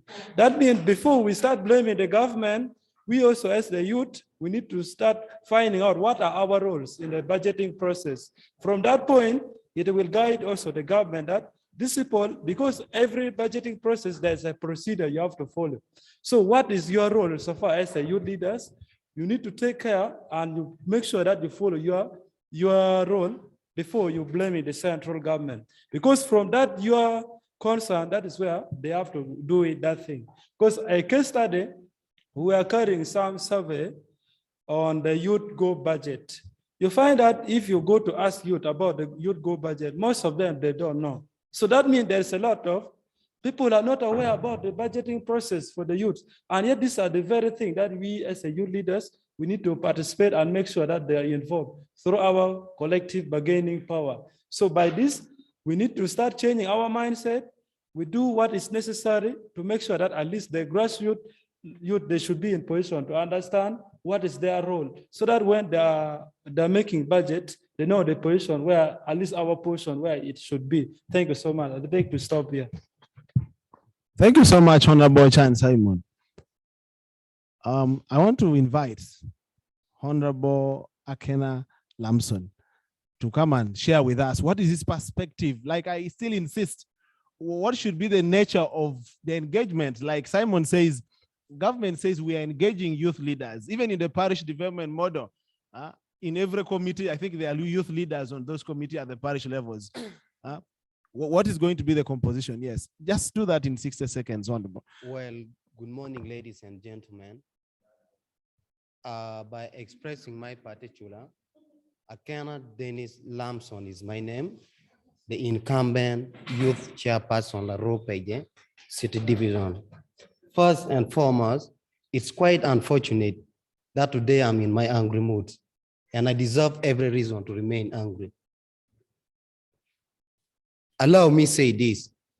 If you are to look into the depth structure that government has created for the youth, it seems like it is a structure that they have brought in to kill the leadership of the youth. Whoever has served in the youth leadership, it becomes very hard to become what? Someone important in this country. Reason being, first of all, they will realize your potential. Secondly, you will be fought by these old people, because they are saying, these people, they are saying the future of this country lies in the hand of the young people. But the young people, they're being used by the old people, but they are not utilizing their potential. When it comes to the time of mobilization for election, we are being used. But when they go through, in case of coming back and to utilize our potential, they don't do that.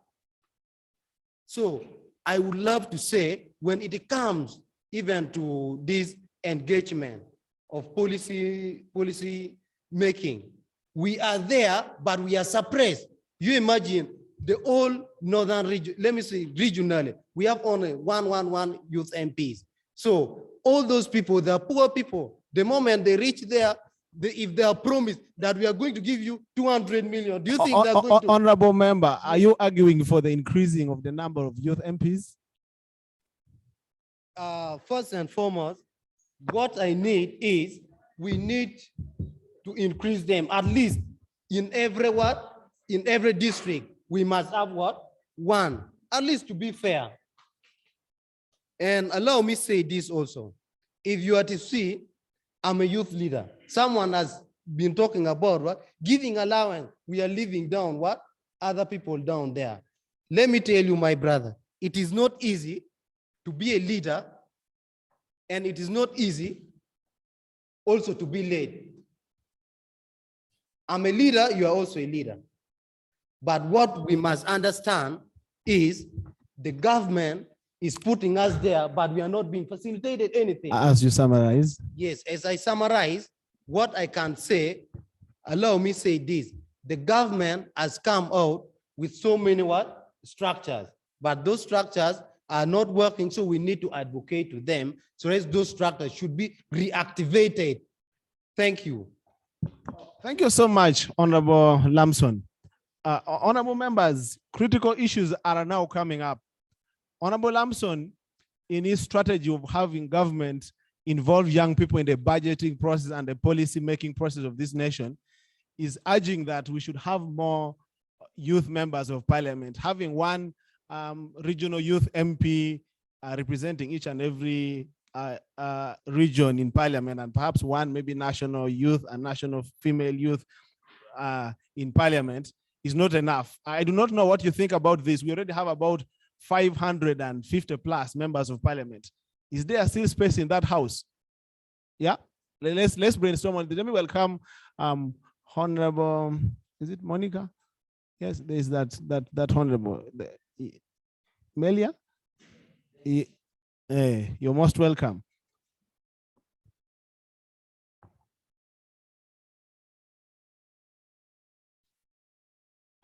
Thank you very much, our speaker, and all the honorable members in the house. My name is Lakebe Kyowekan. I'm the female youth councillor for Badegela Yibi. Today we are faced with a motion on resolution of parliament to engage youth in the budget and policy making process. Honorable, the previous honorable spoke about the number of youth in the different platforms. Me, I have come in with a different view. My take is the government needs to empower us, honorable members. You come to realize that me as the female youth councillor for Badegela Yibi, I sit in the council of Badegela Yibi. But during the budgeting process, there is already those set figures. We as the youth, what do we do about them? They are bringing for us 1 million. What do we have to do with that 1 million? By the way, it's unfortunate that they have put there 1 million for the youth councillor, for the what? Youth Day and for the youth council program. It's unfortunate that we actually do not have the power on how to use that money, honorable members. Actually, hearing about this motion, I feel like actually we need to open our eyes, honorable members. The government needs to open its eyes. You cannot tell us that we are working hard to improve the youth, and yet the different things that have to be done, the youth are not involved, because youth know themselves better, honorable members. If a youth is involved from the budgeting process, they will tell you that, you know what, we need to reduce the taxes on budget on pads because our girls don't afford the pads and they are expensive. That is how I take it as me. So I think, honorable members, we need to look into this, and the government itself should come up.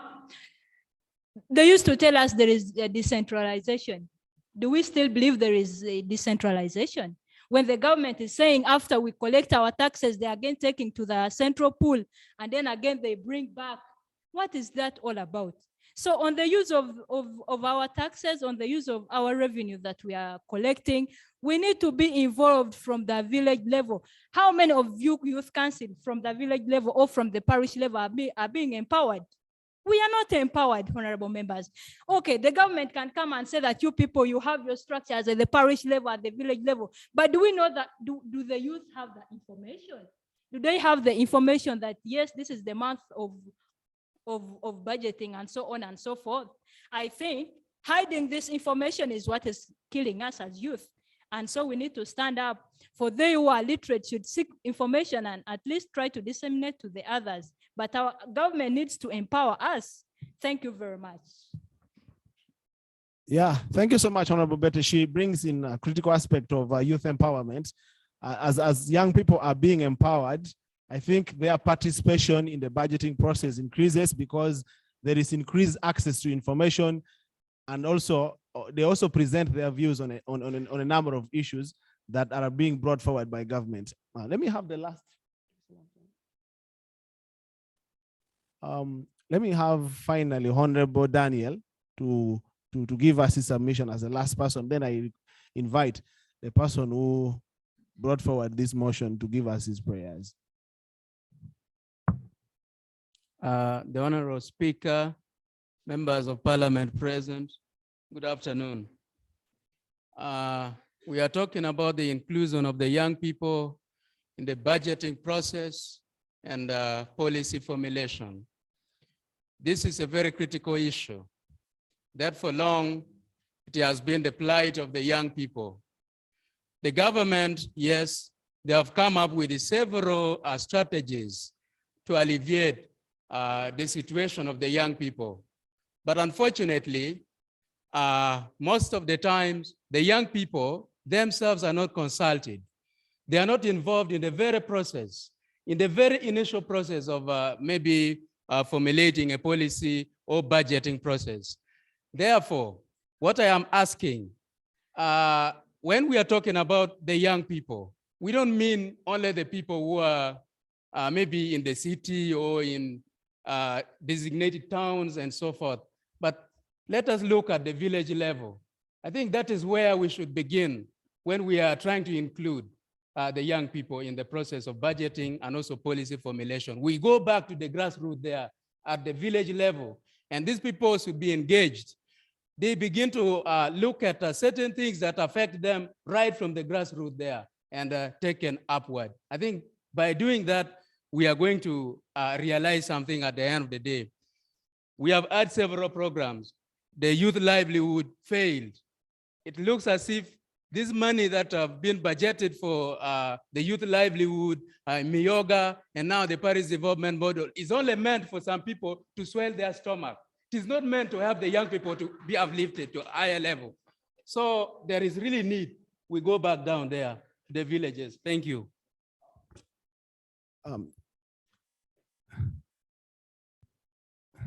Yes, information, Honorable Francis.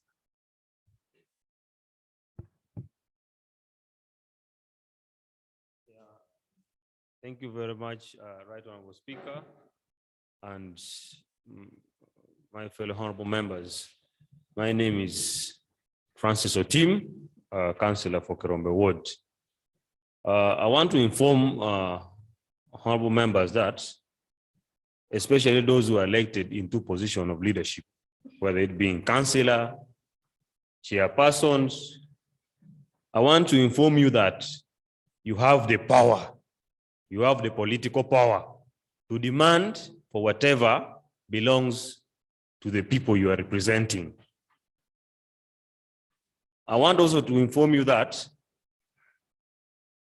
when government sends grants, like formerly we had youth library programs, these grants comes with policies. They come with their policies.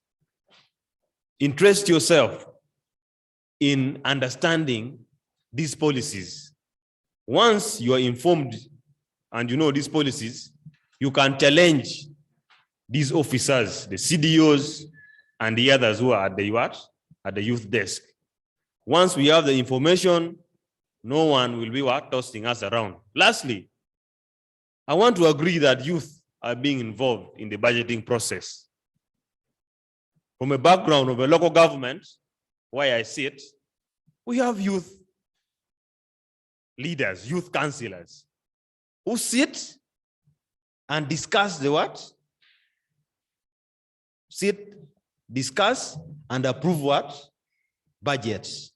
So it's upon us to be, it's upon us to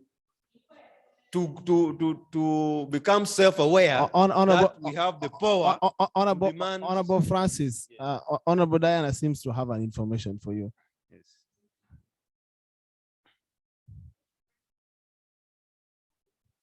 You can step forward. Yeah. Thank you very much, Honorable Speaker, my fellow members of Parliament.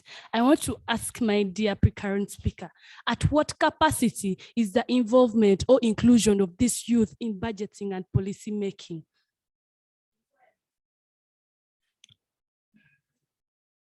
Yes, Honorable Betty. I hope Honorable Francis is noting this and is going to respond to it. I will just give you 60 seconds. Thank you, Speaker, for this opportunity. I am honored and blessed because Honorable Tim sits at Badegela Yibi. During the budgeting processes, Honorable Tim and I, Honorable Becky, were in the same house.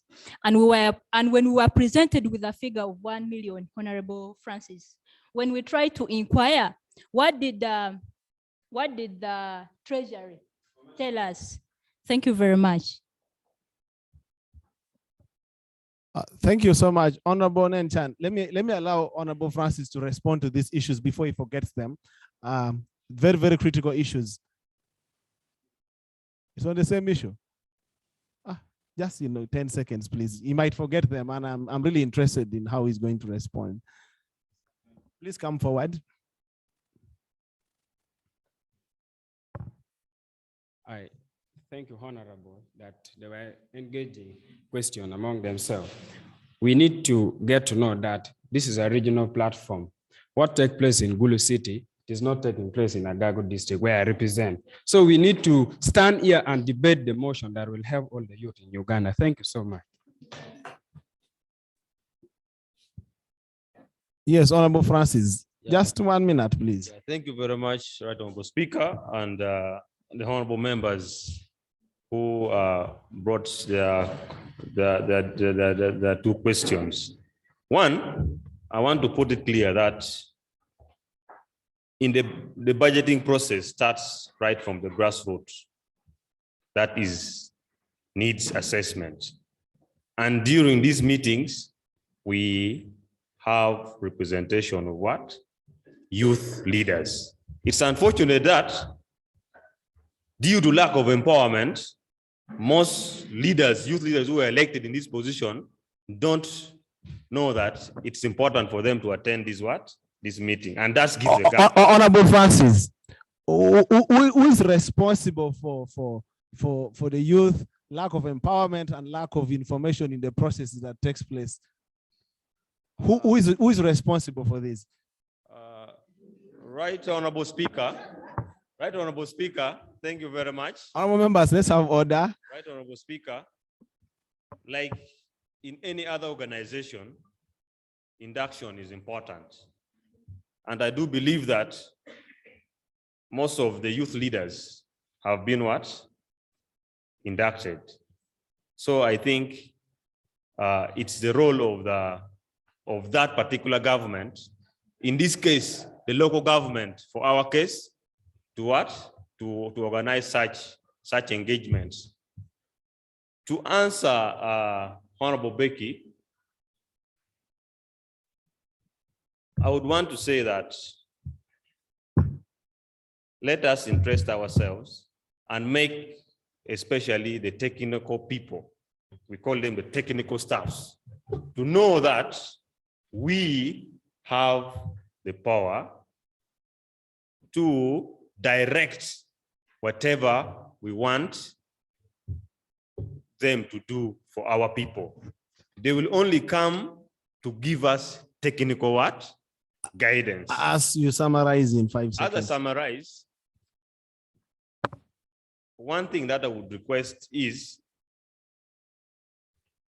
the Parliament should at least bring in fundings for youth council structures, because I'm well informed that since the inception of Badegela Ibi division, they have a youth council and they have never sat.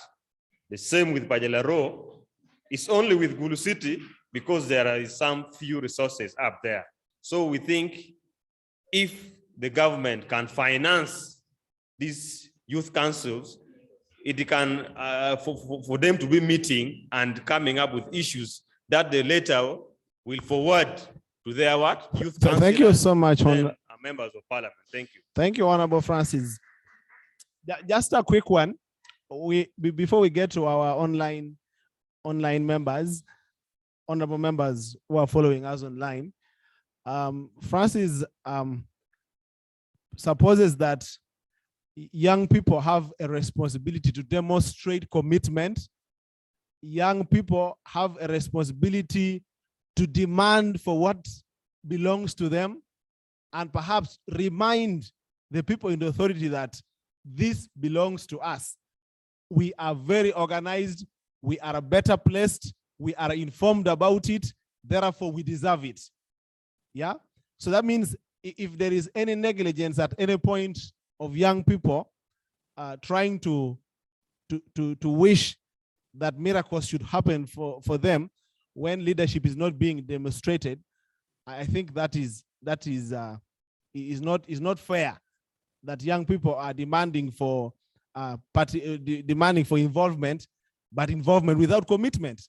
I think as young people demand to be involved in the budgeting process, that should come with a clear demonstration of real commitment to these processes, yeah? By also, first of all, seeking information.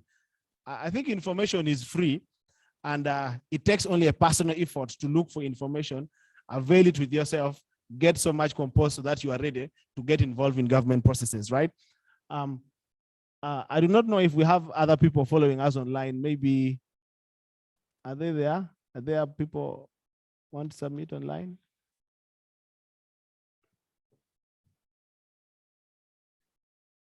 Yes, please raise up your hand. There is a provision for raise up your hand on your Zoom, please.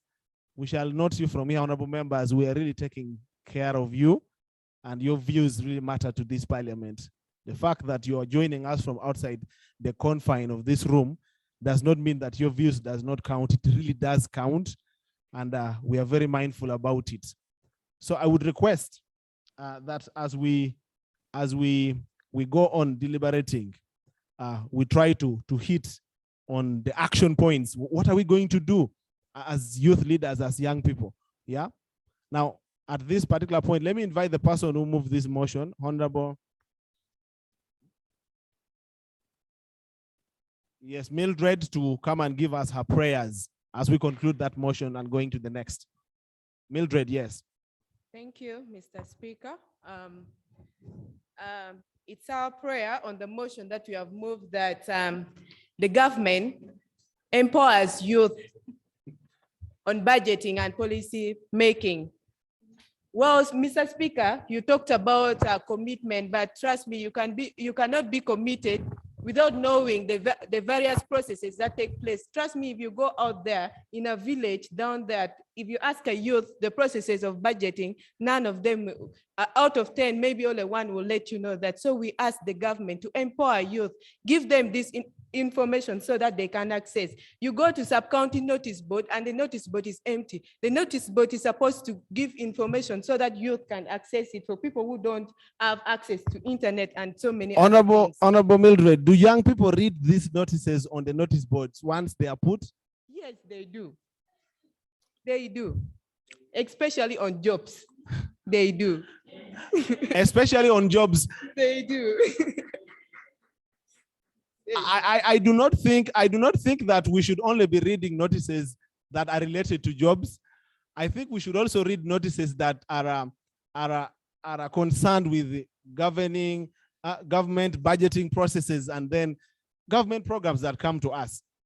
If young people are selective in the type of information that they want to consume, then young people are partly being negligent.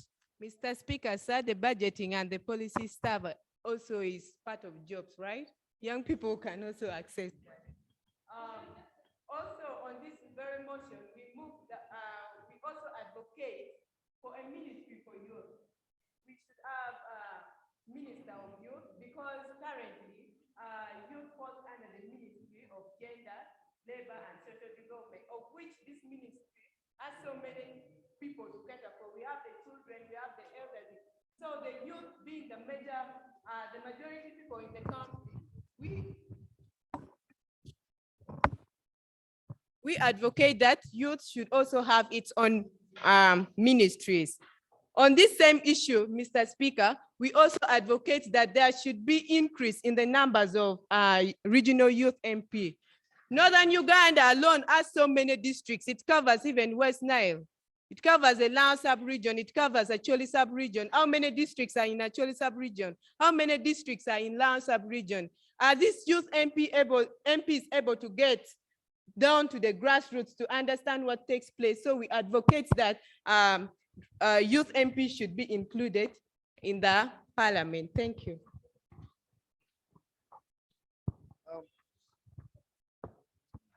Thank you so much. She brings a very critical point on the burden that the honorable members of parliament representing youth have because of the geographical coverage that is very, very wide.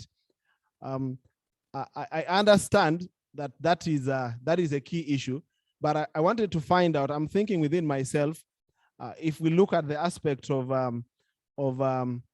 of young people participating in government processes by also trying to look at the nature of these elections. The young people or the youth are under the affirmative action who are elected mostly through electoral colleges, right? Is the participation of young people in these processes sufficient enough that the representation needs to be changed? Because sometimes we are blaming what is up there, and yet the due processes that leads to this overall result is a big problem. I think that's food for thought for now. I am not taking deliberations on that, but we're here to brainstorm on that, and we can continue with that conversation on and on. I want to close that motion, and we stop there for now as we proceed. Motion number 3 on the order paper. Motion for resolution of Parliament urging government to address the issue of unemployment and poverty among the young people. Mover of the motion is Honorable Apio Monica Prudence.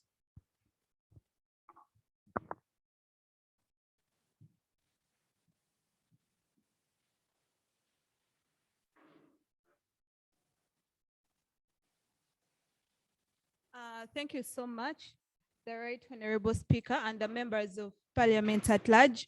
My name is Apio Monica Prudence, and I represent the young people of Gulu City at the National Youth Council as a Secretary for Female Affairs.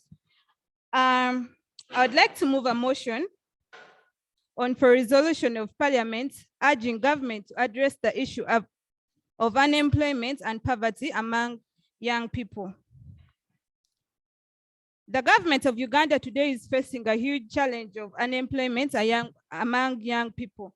The rate of unemployment in Uganda is expected to be at 2.5% by the end of 2021, with the majority of people being young. According to the Uganda Bureau of Statistics, UBOS 2018 report, unemployment among youth in Uganda stands between 64% and 70%. And many youths in Uganda engage in jobs which they do not desire, but they have no options. The formal education system in Uganda is tailor-made to develop the young person for white-collar jobs and focuses more on the theoretical aspects. And this has led the majority of the young people attain theoretical knowledge and grossly lack the much needed skill knowledge to create jobs. The parish development model is an opportunity that the young people can leverage on. Have their livelihoods improved. This is in line with the government's goals of transforming nearly 39% of the households from subsistence economy to commercial production. However, there are concerns that the youth have not included in monitoring and implementations of the programs. The National Youth Council and members of Parliament have also expressed concerns that the government rejected their suggestion of ring-fencing 30% of the parish development funds for youth, given that the youth empowerment programs were scrapped. I beg to submit this motion.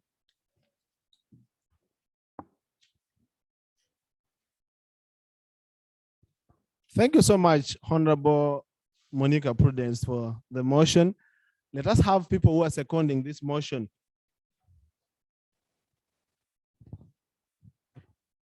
The seconder of this motion is Honorable Ochan Simon.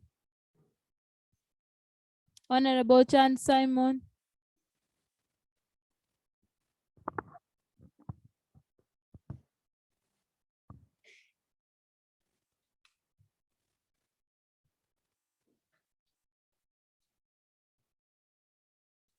Yes, Honorable Speaker, ladies and gentlemen, I'm just back on the stage debating or discussing motion raised by one of the honorable member Honorable Simon, you are not discussing yet. You are to second the motion that has been raised by Monica Prudence. I second the motion raised by Monica Prudence.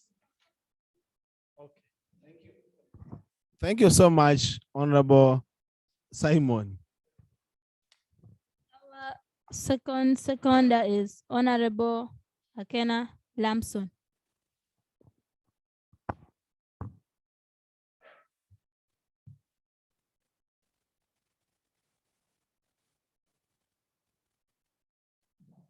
Without wasting any time, I second the motion.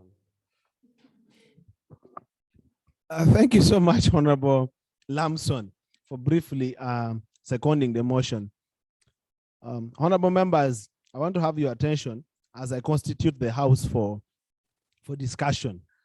And I want to start with the Honorable member, the other side. Honorable Prudence. Yes, you're most welcome.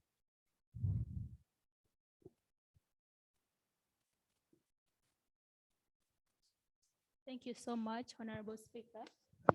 My name is Prudence Hamito, and I'm here to discuss the motion that basing on unemployment that has been read,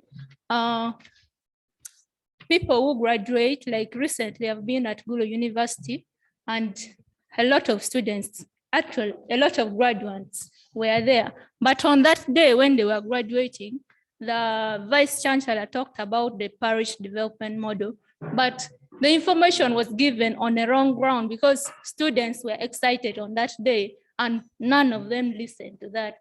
Also on unemployment, for me, I'm a midwife by profession, and I've been home for like now 6 months. Basing on that, because in my profession as a midwife, a degree midwife, it is not there in the government scale yet. And yet, when we go to school, we think that when we come out of school, we get the job ready. So I urge the youth that when we come out of school, let's not base on what we graduated as the profession.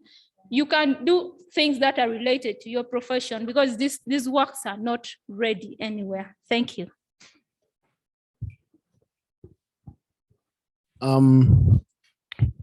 Thank you so much.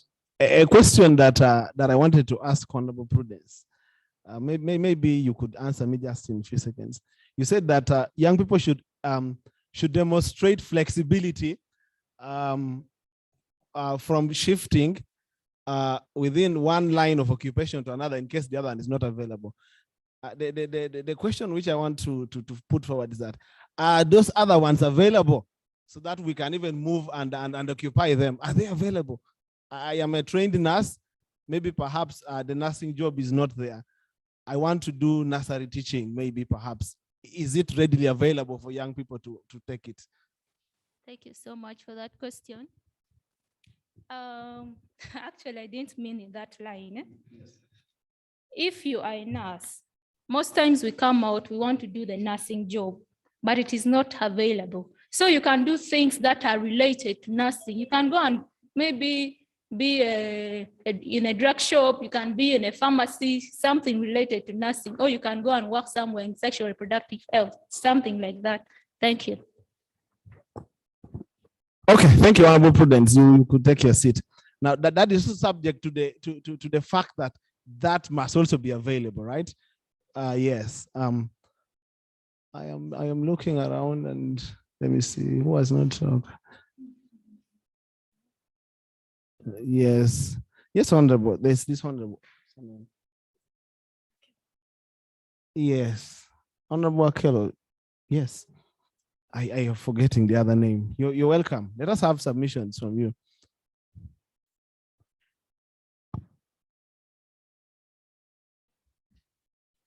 Thank you so much, Right Honorable Speaker, ladies and gentlemen. Currently in Uganda, the unemployment rates measures the number of people who are actively looking for a job as a percentage of the labor force, Right Honorable Speaker, ladies and gentlemen. And you find that most of these people involved are the youth, because still the current statistic shows that 64 to 70% of to 70% of the youth are unemployed in Uganda.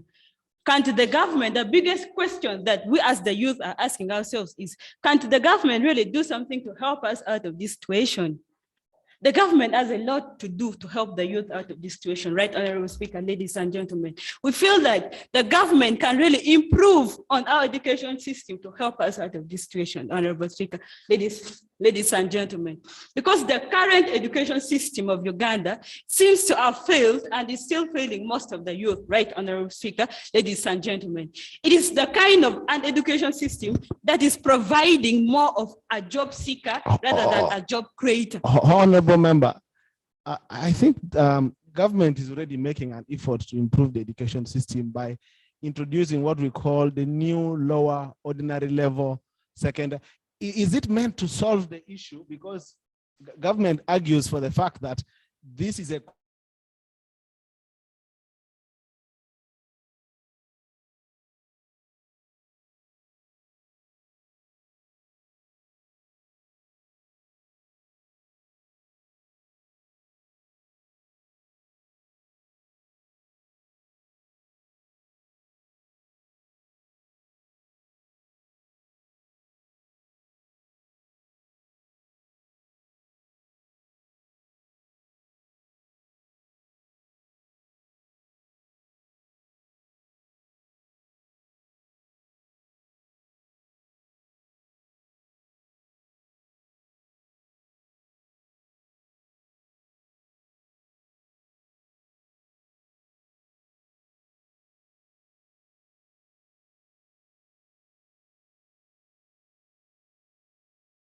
require a year one student to afford a smartphone to do his own research in his personal time in a group. So in the current situation with the poverty in Uganda, school in Laminadero, school in Agago, school in Minato, they cannot, these children there, they could not be in position to have a smartphone to do their own research through the guide and the teacher. So Uganda still fail in the education system and we shall not move forward. And this is the cause of the poverty. Thank you. Honorable Nanchan brings in the challenges that are facing the new curriculum. I want to be sure there is implementing the curriculum in the midst of challenges, right? Which government acknowledges. Then there is a point being raised by the honorable member on the floor that there are schools in this country that are not implementing the new curriculum. Yes, observation, Honorable Betty. Let me first have Honorable Betty. Yeah. If you could do that in less than 60 seconds. Mr. Speaker, sir, and the honorable members, in my own observations, the new curriculum, actually, for your information, the government introduced the solution, Honorable Speaker. Thank you very much. Honorable Betty says that the challenge is not about curriculum only. The challenge is about creating opportunities. Okay, before I have inquiries, let me have guidance from Honorable Daniel. Please guide us. Thank you so much, Right Honorable Speaker. I beg to guide this House. The motion in play. Diana, let's have some order. The motion in play is the question of unemployment and poverty. So if an honorable member brings the issue of education in this aspect, it needs to be scrutinized in a way that you relate it to how education can solve the issue of unemployment and poverty in this nation. I beg to guide. Thank you. Yeah, thank you, Honorable Daniel. I think the speaker was clear by saying that improving on our education system is going to improve on the skills and the employability of young people, the creativity and innovativeness of young people. That means in a way is trying to address issues and mitigating challenges being posted by unemployment and perhaps poverty. She says, she further goes to analyze it that there is a challenge with the education system. That's why there is an overwhelming influx of the number of unemployed people. If the education system was not the way it is, maybe if the challenges were there, they could have been lesser. I think that's what she brings to this parliament. Yes, inquiries, Emma, Honorable Emma. I think let's get this right. Yes, Thank you. I would like to inquire from my neighbor speaker here. She's an honorable speaker. Yes, she is an honorable speaker. Thanks. Sorry. Honorable member. I would like to inquire, basing on our arguments. The education system, right, is a problem. But I would like to inquire, was it a problem 20 years ago, or it's a problem right now that the education system is creating more unemployment in the current situation, or even 20 years before? And another inquiry is that I would like to put in place. If the so-called the new curriculum system has been brought in to solve that problem, and there are challenges of schools not implementing, basing on the observation that were made, are those schools government schools or private schools? If they are private schools, who are to be blamed? Thank you so much, Right Honorable Speaker. But I would like to assure you that the problem of education system has been the problem 20 years ago or even more. Because we find that if you're to do a lot of research about youth, you find that continuously, years back and maybe years to come, we are still the most people affected by the unemployment rates in Uganda. So this problem has been here 20 years ago, just like you say. That's why I'm saying, if the government is to come on board to improve on the education system, it's well and fine for us, the youth, we shall really get employed, because we are going to be more of job creators, not job seekers, right, Honorable Speaker, ladies and gentlemen.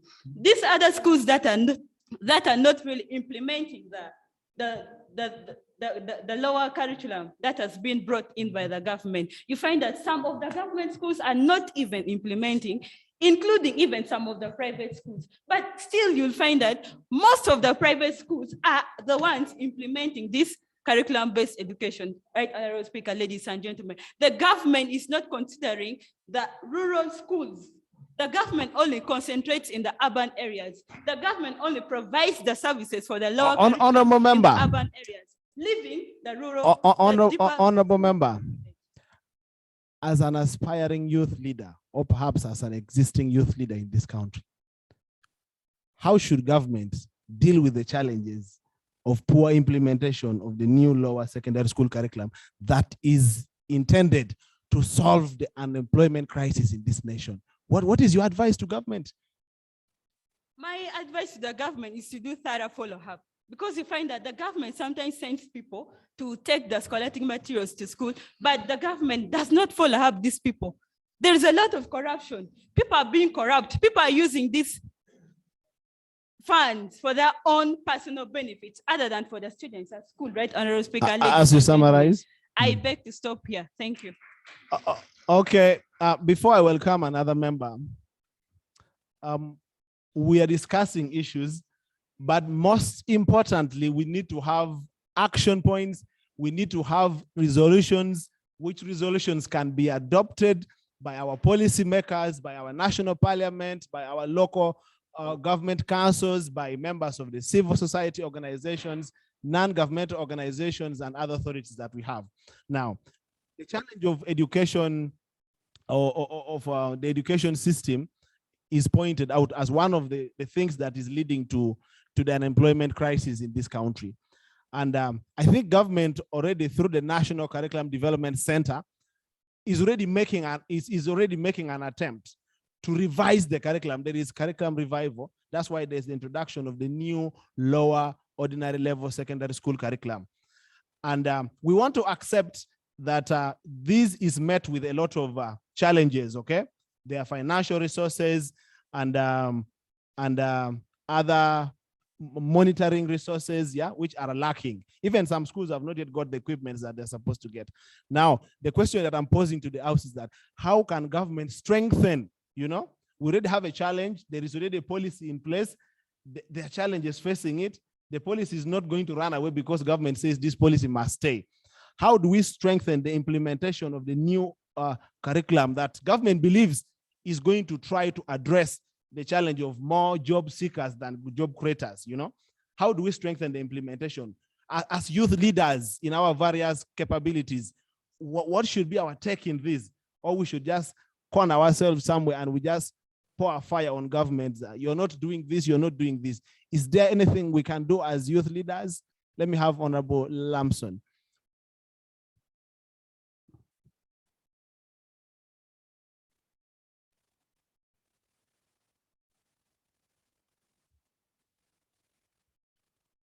Thank you once more. I'm going to start mine from far, then I will come to the real point. As we are mindful about time. No, don't mind. So it's like this. So it's like this. First of all, allow me to start by appreciating the government for having identified the problem we, the youth, we are facing. Because the question right now is unemployment, which is a disease to all the what? To all the youth. The government, after identifying the problem we are going through, they came up with several government programs to intervene these things, such as Youth Livelihood Program, Youth Ventures Fund, and also this one, which is coming, the so-called Parish Development Model. However, they have not really treated this disease very well, this unemployment. There is a lot of loopholes in these programs which they have brought to the youth. A case in point, YLP has been scrubbed off. If you look at the Youth Ventures Fund, it is no more. If you look at this loan scheme for education, I don't know whether someone has got from this region. I've not yet found anyone who has got this loan scheme. Honorable member, is that true? I know you have not known about it. I have known about that thing. I've tried to apply it. I sent so many people since I'm a leader to go and try that loan scheme. They have all failed. So I've not yet seen anyone who has yet benefited from that loan scheme.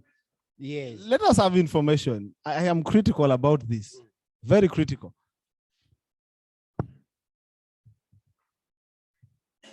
Yes, thank you, Honorable Lamson.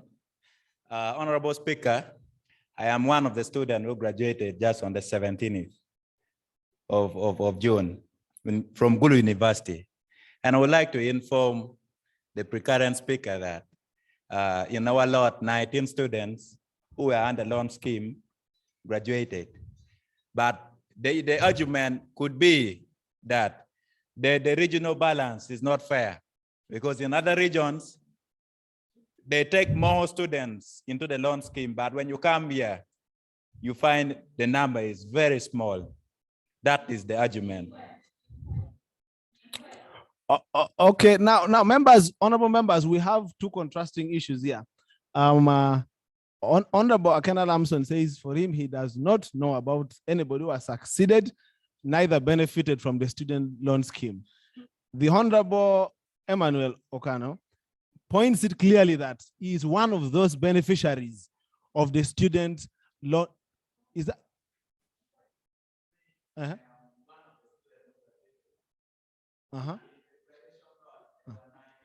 Oh, yes. Okay, sorry for that, but he says that he knows of people who graduated. Actually, according to reports, that 19 students graduated under the student loan scheme. He points out the fact that yes, the student loan scheme is in place. The only challenge is that it may not be having equal representation across boards in terms of perhaps regional representation or whatever form of representation, which he points out. But there is evidence, Honorable Lamson, from the informed sources, there is evidence that there are students of this particular region that have benefited. I'm not here to argue. However, allow me to say this. What he has said, I can say it is alleged. I have not yet confirmed. It is alleged that those people that are there. But to me, I've not yet seen one of them, and I'm still looking for them. And you will take me where those people are. So allow me to continue, if you don't mind. Let's have information from Honorable Angela.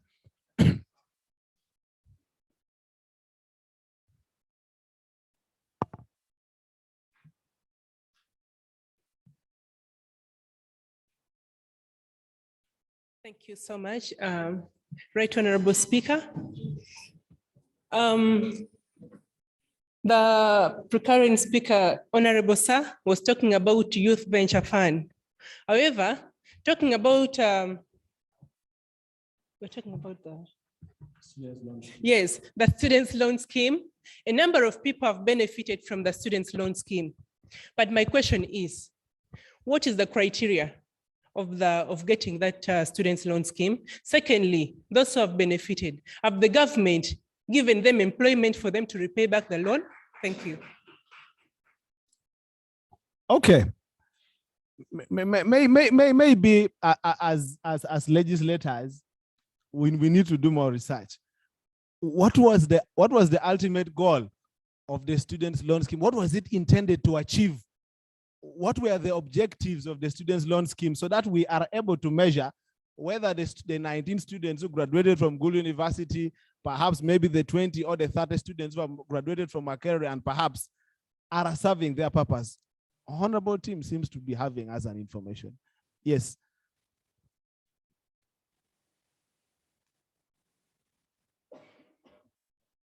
Thank you very much, Right Honorable Speaker. According to the information I have, and what I know is the loan scheme was part of the government's initiative to promote, to encourage students or citizens of Uganda to do sciences. Because majority of, if not all, then majority of the people who always get loan scheme are people who go for science studies at higher institutions of learning. To supplement on what Honorable Lamson brought forth, loan scheme is a good program from the government, but however, Right Honorable Speaker, I want to inform the House that there is a bit of corruption tendencies in the loan scheme. You find out that normally Kampala International University, that is KIU, whose tuition fee is very expensive, gets almost triple of students in loan scheme compared to Gulu University, Makerere University, or Chambogo University, which are what? Government institutions. This makes us to think that loan scheme might also be another corruption scheme of individuals within the government, because we always expect the government to support government institutions, and government institutions in Uganda are relatively cheap or are relatively affordable to the citizens. Why is it that normally they give priority to students who apply for what? To private universities. Yet we have also these programs in what? In government universities. Thank you. Honorable Francis, as you take your seat, maybe as food for thoughts, I don't know if you're thinking what I'm imagining, that the students' loan scheme is restricted to students of specific courses. That is number one. Two, it is restricted to specific public universities and a few private universities. Number three, students' loan scheme considers the fact that not all courses are available in every university. Let's try to think through it as we model this very well. What should then be the recommendation? We agree that, of course, there is already a fault with the system that perhaps deviates with the objective of the people who developed that policy, okay? But we should not ignore completely the fact that the students' loan scheme is giving an opportunity to the underprivileged persons who can do science courses at university in this region. So what should be the action point? What should government take into consideration so that we modify the policy in such a way that it's accommodative, it is not discriminative in terms of region, and perhaps I'm thinking aloud whether we do not have certain courses in the business and in the arts world which can deal with issues of creation of employment. That I'm thinking. We are not going to discuss that. Honorable Emma, Honorable Lamson, if you can conclude. This matter will be subject to discussion when we are out from here. But as for now, take it as you have heard, but from the informed view, that is what I know. Now, I've been requested to conclude, but as I conclude, allow me to say this. All these programs that has been brought by government, that have been listing them one by one, has got their different what? Their different challenges. A case in point, when it comes to issues of that YLP, technocrats were conniving with politicians who were in charge of those programs. They were benefiting those money, not the actual youth. The youth, their name was being what? They have been grouping them in two groups. After receiving the money, they negotiate that mine will be this what? This amount. For you, you will go with this amount. So I recommend that whenever the government is going to come with any program to which they are going to include the youth, before they have given anything to the youth should be given a grant. Most of these youth, they have nowhere to start from. They don't have land. They own nothing. So what they should be given first is a starting capital. Honorable Lamson, yes. You've recruited soldiers. Before you've trained them, you give them guns. What do you expect? It is like this. This time round, we are looking at, most of the people that are looking at advocacy. But advocacy without empowerment is nothing. However much you instill which kind of skills into me, if you are not willing to empower me, it means you are teaching me to become a thief. Are you seeing this? Honorable Lamson, yes. I agree with you on empowerment, but my thinking is that empowerment is not only financial empowerment. And I think financial empowerment should not be one of the earliest stages of youth empowerment. I think we have been empowered. We have been empowered resourceful-wise. We are remaining with only economic empowerment. To me, we are remaining only with economic empowerment. Are you seeing? So for them, they should give us finance to start up something so that we can be somewhere. Oh, yes. Thank you. Thank you so much, Honorable Lamson. I want us to conclude on that. Maybe before Honorable Lamson takes his seat, I agree with Honorable Lamson at 100% as an individual that there should be an element of youth empowerment. We should take the stages of training them on skills, on leadership, on resource management, and then perhaps empowering them with that, with capital. But at what stages do these things need to take precedence is what I'm asking, because like I told you, you've got soldiers, you've got people who are hungry to join the army for whatever reasons that they have. Yes, they have been telling you, we are here, people have been singing Songa Bele. For us now, we know how to do these things. We've been doing this, our fathers did it, our grandfathers did it, we can do it. Then you give them guns. I think we are going to have a very explosive nature of how we are doing things, because we should have a different approach. Honorable Angela, what is your your guidance on this? What is your view on this? You're a policy maker.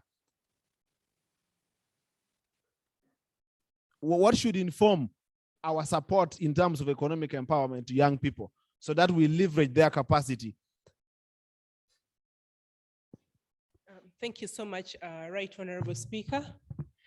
To me, citing an example of what transpired with the Youth Livelihood Project.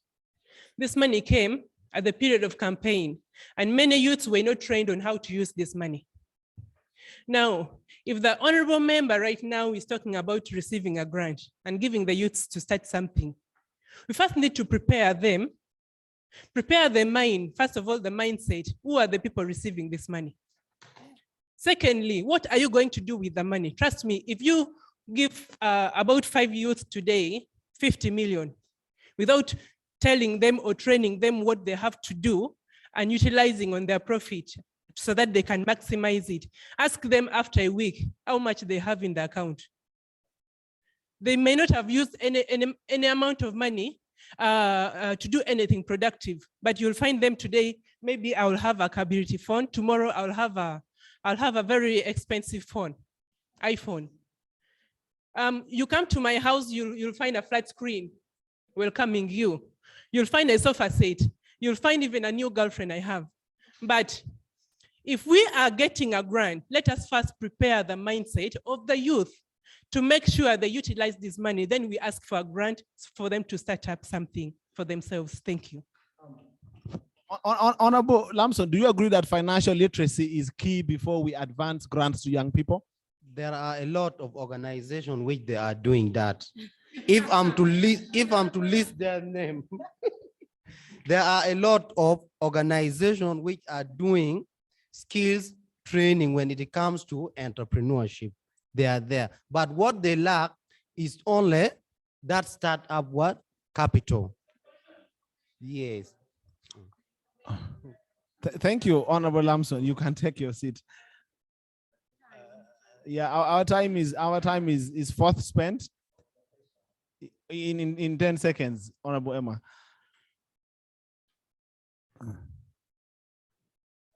Thank you, Honorable Speaker, for granting me this opportunity. Honorable Speaker, I would like to observe that the motion in place, it's a very critical motion that I would propose we give it a more longer time than other motions. That is one observation. Then there is a second observation on the policy issues under these motions. There are current programs that are to be implemented, like the Parish development model. Honorable Speaker, in this house, we have the youth leaders who have been trained on the Parish development model implementation just some 2 to 3 days ago. I would also be glad if they are given an opportunity to share a little with others who might have not gotten a chance to attend that training. Thank you. Thank you so much, Honorable Emma, for your observation. I agree with you, if not 100%, then about 98% that this issue needs to be given special attention to. But we are also taking into consideration the constraint of time, right? Our team that is here have engagements, similar engagements in other parts of the country that we also need to take consideration to. Yes, we can have special attention or maybe adding more minutes, but we cannot have there's somebody joining us on online?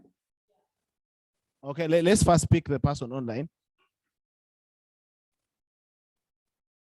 Can the technical team help us?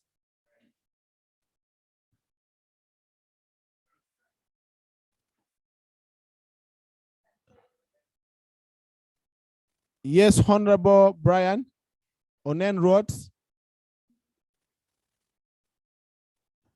Unmute yourself, and then you can have your submissions.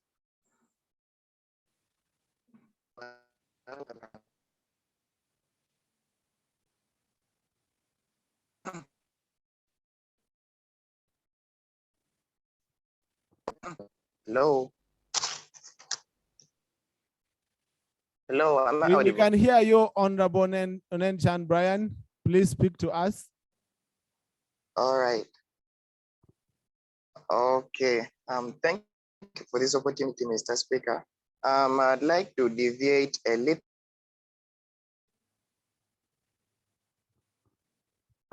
You are breaking significantly. from the views of everyone in there. The lack of jobs for the youth from understand the fact that the private sector in Uganda is substantially large and embrace the idea that in Uganda, the situation is one of one man for itself. So I think that the most important thing would be to liberate the youth from the thought. Excuse me, am I a little bit stable now? You're breaking, but please continue as we pick up what Hello? you're saying. Am I stable? You're still breaking, but you can continue. You were on liberating. Okay, I was of the opinion. All right. I was of the opinion that we should preach to the youth that they should be liberated from the thought that government should be in position to provide for them everything. My point here is that as we talk about the question of job opportunities, we should embrace the idea of a discussion around the creative industry. In that, if we are going to be able to provide more opportunities, or we are going to be able to empower the youth to provide for themselves their own opportunity, then we have to embrace the idea that Uganda has to, empower the creative industry. For example, we should make the youth more innovative and inventive. Let's explore ideas like the Kayola Bus Initiative, new inventions like during COVID-19, COVID-X, and then COVID-Lax. So at the end of the day, if we are going to adopt a new direction to steer up job opportunities in this country, then we have to make sure that we have to empower the creative industry. But then beyond that, we think that looking at the speed in which technology is developing and the rate at which job opportunity idea of encouraging the youth and also encouraging the government to embrace IT at the end of the day. So this does not mean that the government does not have any role to play. What does the government do in this case? The government has an obligation to provide incentives that provide a conducive environment for the creative industry that at the end of the day ends up encouraging the creative ability and the inventive ability of the youth. So how can the government do this? I think the government should manipulate its physical policies, copyright laws, and then other incentives to make sure that we boost the creative ability or the creative industry in this country, so that at the end of the day, more jobs are created, but then at the end of the day, more youth are able to provide jobs for themselves. My humble submission. Thank you. Yes, thank you so much, Honorable Nenchan Brian, who talks about the support to the creative industry, the process of formulating and expediting the implementation of laws that will support young people in creativity. He looks at it from another angle that, yes, as much as we are not exonerating government from its role of providing, but as young people, we also have a contribution, right? If I could borrow some little time, let's have just in about 7 minutes, we should be able to conclude at exactly 2:30. There's that honorable on the right of Onen Chan. Yes, honorable. Yeah. You're most welcome. Yeah.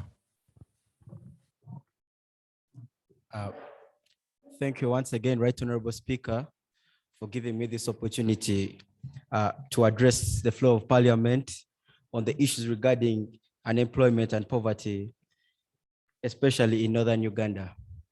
Well, as the youth, we tend to ponder a lot on the idea that education and other factors have caused poverty, have caused unemployment and poverty.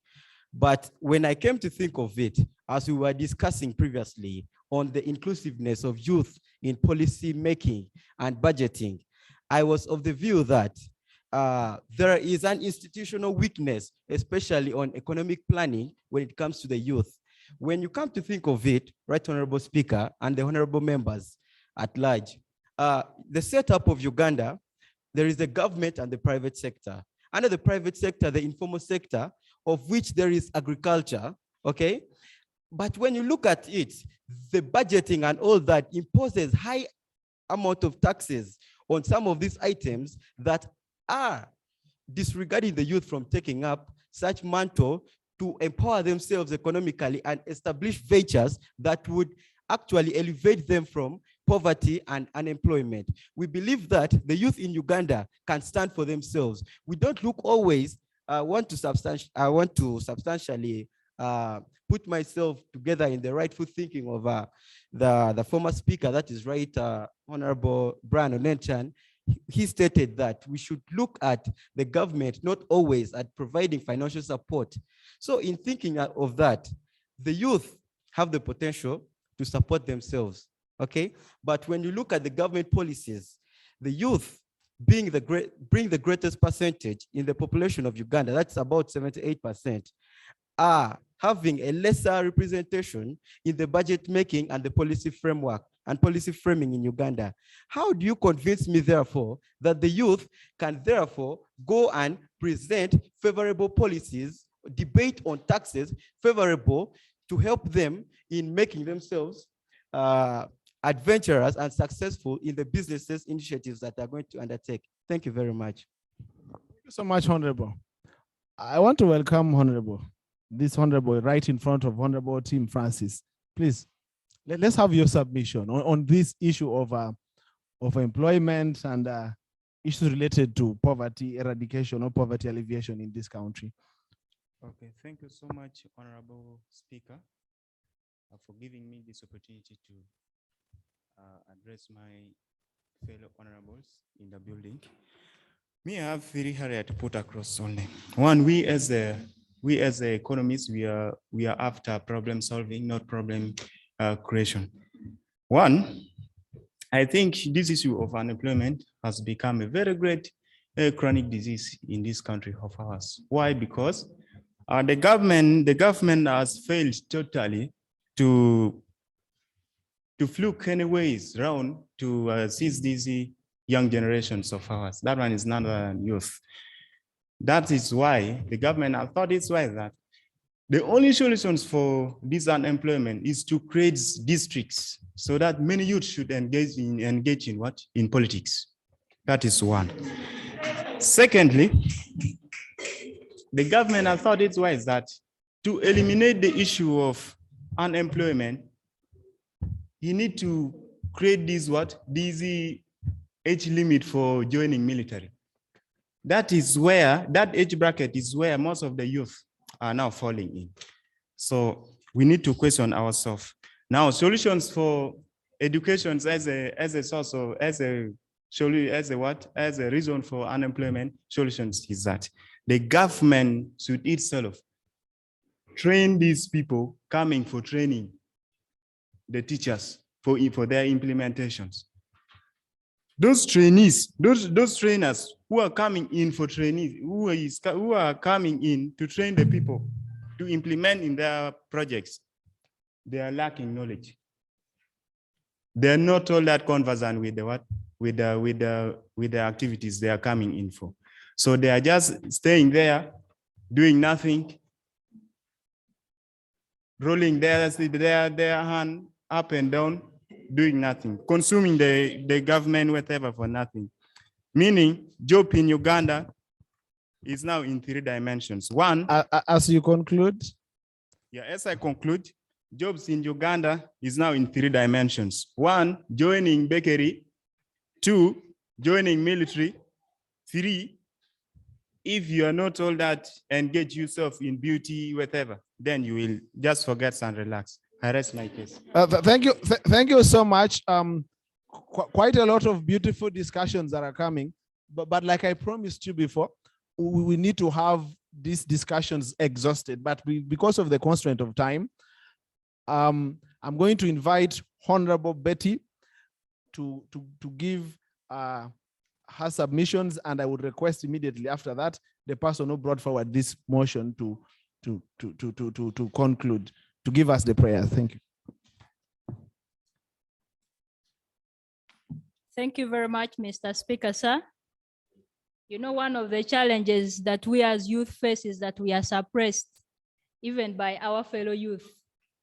So at this time, we as youth would have felt that this matter really needs a lot more time, but because of being in a rush, next time on matters concerning unemployment, things that are affecting us as youth of Uganda, we need to be given enough time.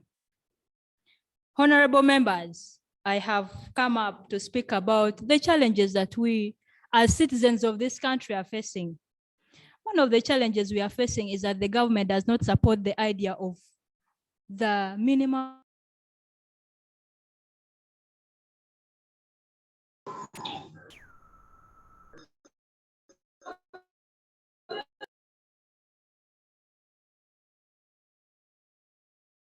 how many can even afford to start? So, honorable members, I would love to encourage the government to reduce on the taxes. You realize that research shows that most of the businesses that our youth are beginning, they do not survive to the 3rd or 4th year. Because of the challenges they face, you have to pay for rent, you have to pay the taxes that even actually we are not feeling the benefit, simply because our MPs are highly paid and so on and so forth. Honorable members, as I conclude, the government has failed to regulate on the institution creation. You will come to realize we have so and so Nasaran Training Institute, and so on and so forth. We have University A and Z. What is the government speaking about that? If the government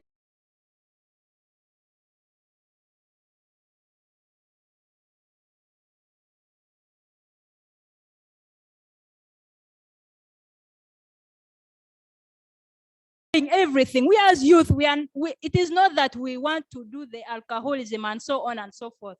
But honorable members, the government has failed us. Finally. Actually, if I had the power, I would say that whereas I support the government, we should stand against this government and say they should open their eyes on the youth, honorable members, because it looks like whereas we have the father, honorable, better time up.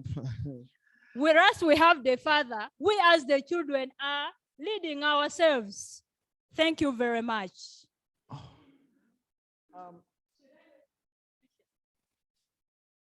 No.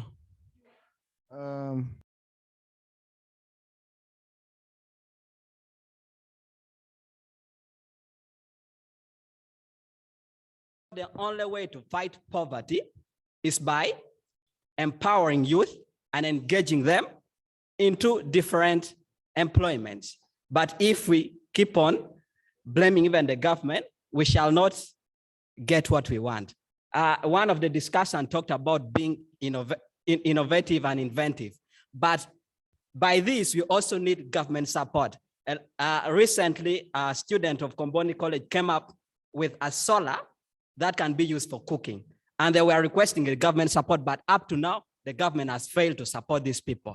We really need government support if we have to eradicate poverty in this country. Thank you.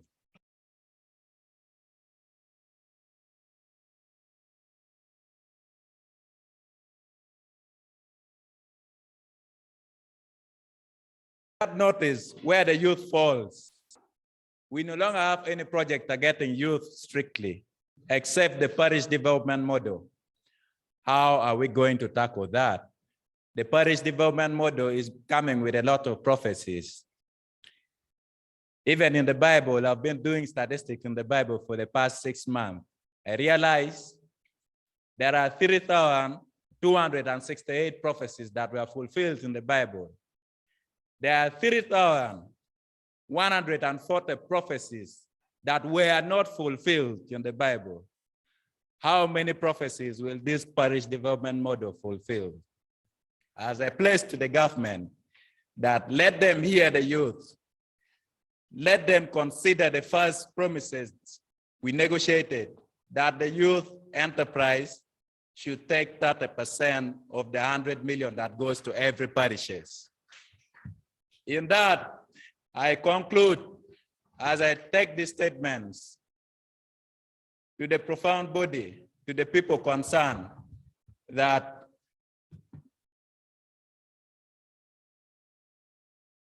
pressing as you suppose. Just 10 seconds. I do not want to leave these resolutions out because they are going to be key in issues of national importance. So just in 10 seconds, please. Thank you, Right Honorable Speaker. I've been waiting for so long. What I wanted to talk about is recruitment into the district service and the government jobs. You find they need experience, between 3 to 5 years experience, and you find that majority of youths have finished school, they're home without jobs, but yet they can be enrolled in government institutions. Can we, I pray if government accepts, they recruit the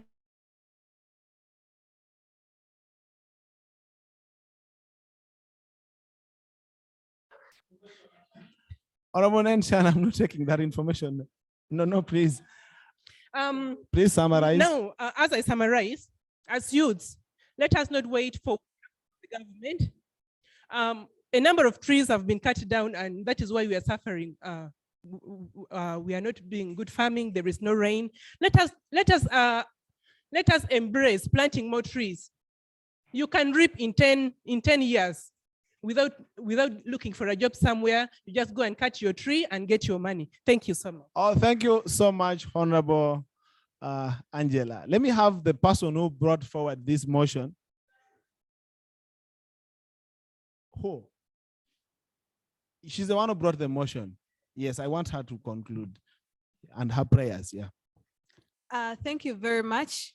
The issue of unemployment in Uganda has really been the talk of the town, but it can never be solved.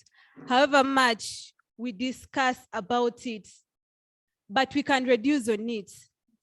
And one, my prayer is that the government should introduce friendly projects to the youth, whereby they implement projects that they involve youth right from the start of the projects, not just bringing youth from like when their budget and everything is done. They should include the youth right from the introduction of the project. Secondly, this issue of parish development model. I believe and I still think that anything that does not favor the youth is not for the youth. And I stand to say that this project of the parish development model, I'm against it, and I will always be against it if it is not favoring the youth, and if the 30% of the money is not given to the youth or ring-fenced to the youth. And I stand and pray to the government that 30% of that money should be given to the youth, because you find that some of the projects that were supposed to benefit the youth, like youth livelihood, were scrapped. Now, where are we supposed to get the money from? Which projects are we going to benefit from? Because now this youth parish development thing is a whole scam. If it does not benefit the youth, it is a whole scam. And then also this issue of unemployment, it is really bringing a lot of issues. For example, in Gulu City here, a lot of unemployed youth are resorting into bad things. I don't like calling my fellow young people a go, but allow me to say that this issue is really becoming critical. They go and steal people's property. These young people also, they're in groups already. They have formed themselves in cliques whereby they have their leaders. Why don't we engage those people? It is just unfortunate that even if we try to engage them, even those ones who are doing like bad things in our communities, whenever they are taken to police, they're not taken in jail. Thank you. They are not taken in jail. So I request the government to really take this issue of unemployment seriously. Thank you. Thank you so much, Honorable Prudence.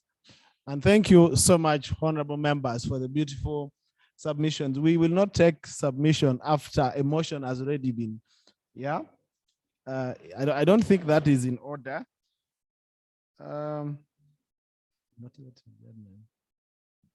Yeah, we have a few policy issues here that I want to highlight briefly. Give an opportunity to the clerk to read for us the resolutions, because what we are most interested in here is the resolutions, are the action points. Which action points, like I told you, needs to be pushed forward for adoption. And we should make follow-up. All of us should be ambassadors to make sure that these issues, these resolutions are followed up. One, how can we strengthen the linkages and coordination between the youth structures at the district and urban and national level structures? We have youth structures that exist right from the villages up to parliament, of course, through the local governments. How do we strengthen how do we strengthen coordination and work? How is the Honorable Boniface Okot able to coordinate with the chairperson, youth council, or the youth councillors that are there in the district? Maybe that is there in this region. Is there a mechanism of communication? Or perhaps we have members of the youth council and youth structures who do not know their leaders at the preceding or the succeeding structure. How do we improve these linkages? How do we improve the communication strategy between these structures? That is also food for thought that we need to think about. Next is that legislation to increase funding for youth structures such as the district youth council. Somebody talked about it. There should be advocacy aimed at having more funds channeled to the district youth councils for the implementation of their activities. I had somebody talk about 1 million. These days, in this current economy, 1 million cannot do much. Something extra ought to be done in terms of facilitation, in terms of giving them enough funds to implement what is in their work plans. Because like leaders also, they have promises they've made to voters. Now, without funding, without support from government, I think that becomes very difficult. I am pretty sure that the leaders of National Youth Council, currently being headed by Jacob Iyero, they table their budget to the Ministry of Gender, Labor and Social Development in Parliament. This budget should not only include those upper structures, it should also include these local structures that we have from the villages. And if not anything, funding has to be increased because there is a lot of work to be done. At one time, LC5 of a certain district was saying that there is not much work in Parliament. You come to the district council and see, because these are the people who are in contact with the voters. They're the people who suffer all the insults and the abuses. The chairperson, National Youth Council, may not be directly in contact with the voters as the youth councillor of that village or the youth leader, the youth chairperson of the youth council of that village. So therefore, they also needed to be provided with funds to deal with it, with such issues. So we have youth leaders in villages. Do we know their statistics? Does government know that these youth leaders exist? Are the youth structures that we have at the national level, like the National Youth Council, aware that we have this number of young people in the villages? There is the parish development model. I was asking myself two questions. One, are all parishes the same in this country? Are the parishes in Kampala the same as mine in Kitgum municipality? Is the composition, the structure of these parishes the same? Something more ought to be done about the parish development model. Somebody said that do not bring young people in the implementation process or the budgeting processes. Bring young people as early as benchmarking. If this is a policy you've borrowed from Singapore, can we also have youth leaders also go and do the benchmarking? If you have a policy that you have borrowed from the United States, can we have young people also participate? That is a kind of participation. That is meaningful participation, because participation alone is not adequate. But meaningful participation is really very, very adequate. How can youth leaders benefit from the parish development model? We've already talked about it. Challenges that legislation can implement, or policies and laws can be passed. One, mainstreaming youth participation in livelihood and local economic development in the DDP's urban centers development plans. Honorable members, these government programs do not scam. Even though it has the challenges that you're seeing, it is not scam. It is informed by research. Being a new policy, it is subject to challenges that are there. But telling our young people in the villages that the PDM is scam is going to create a very bad picture. But of course, we should do, that's what they're saying, yes, but we owe them a duty, you know, to explain to them some of the things, and they should be able to understand. Government putting in place Youth Enterprise Development Innovations Fund, government to fast track the youth innovative hubs. Those are the legislative policy issues. Allow me to invite the clerk to read for us the resolutions that have come from this sitting, this 29th day of June, 2022, happening here in Gulu. What did the young people resolve that should be forwarded at the national level for discussion, should be forwarded to these partners, these youth-friendly, youth-minded, and youth-focused organizations, if possible for adoption. And also we can make follow-ups at various levels. Thank you. Thank you very much. I'll start with motion one. Motion one, the resolutions that were presented from the young people are, can you,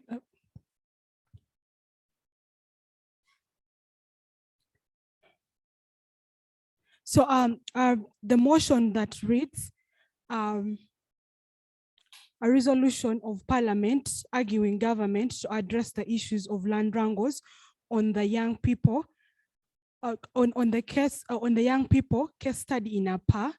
Young people say that young people in northern Uganda argue that we come together as with a strong voice to challenge the land wrangles in APA. They also call for young people to unite and challenge with one voice.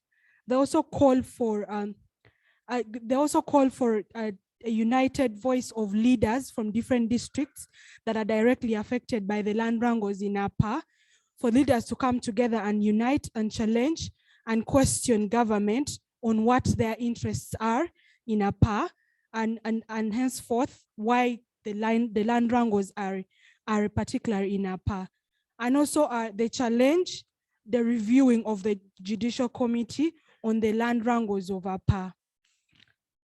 And then the second motion, which was a resolution of Parliament to engage youth in the budget and policy making processes.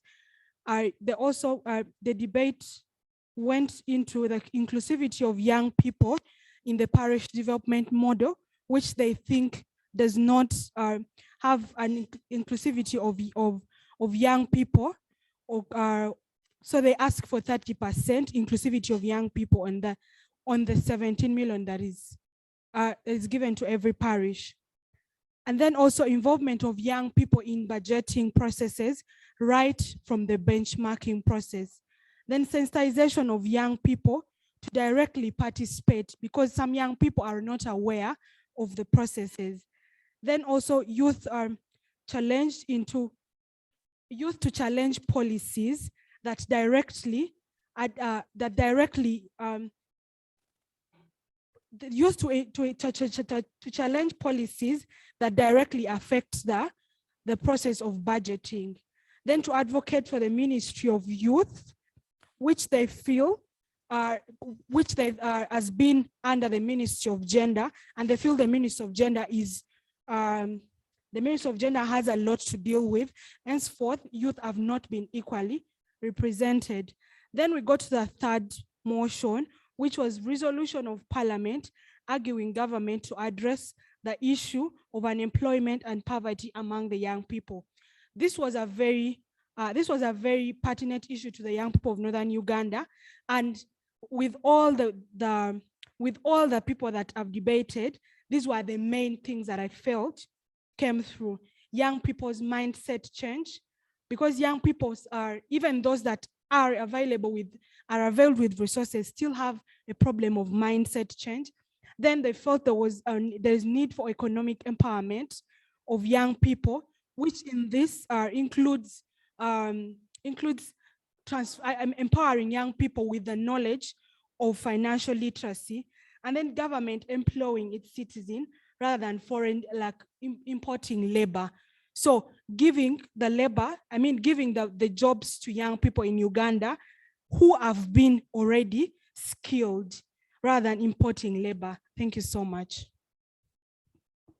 Thank you so much, Clark. I think these are beautiful resolutions. All we need to do is, as youth leaders down there, we need to have a consolidated voice to make sure that our youth leaders, like the Honorable Boniface Okot, get to know what we are discussed and resolved here. They are our leaders and they're accountable to us. In fact, we need to look forward to having engagements with him on these issues, how we can actually want to see him reading it on the floor of Parliament. Thank you so much, Clark. I would like to invite representative from Faraja Africa Foundation for administrative announcements as we get towards adjournment. When we are, I think when we are done, all business is done. Yes.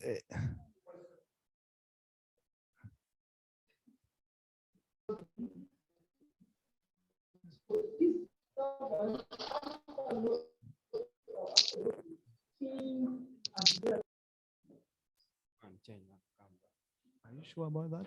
The guidance I've received is that we should first hear administrative. When people go out, they're going for lunch. That's what I've heard. That's the thing. Also first, no? We come back, we check. We remove this. Yeah, let's have done. It's okay.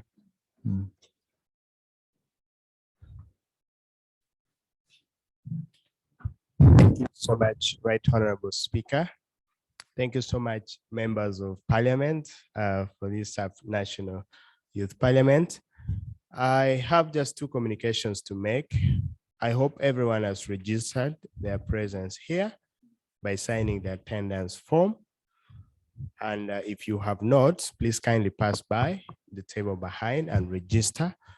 Our people who have been online, please, we've taken notes of everything that you've been doing. Those who participated from online, we will give you data refund at the time which is necessary. And the people who are here, you'll also receive a transport refund on your mobile money.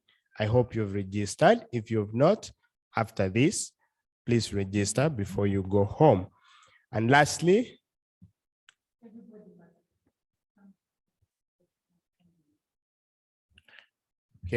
okay. Lastly, Right Honorable Speaker, our lunch is ready. So after this, we go for lunch. Please come. Let's adjourn before we have a group photo. Don't you think so? Yes. Yes. Over to you, Right Honorable Thank you Speaker, so sir. much, honorable members, both physical attendants and the ones who are online. Thank you for having this Parliament. It was so beautiful having it with you as honorable members representing the various constituencies. I think without further ado, House adjourned.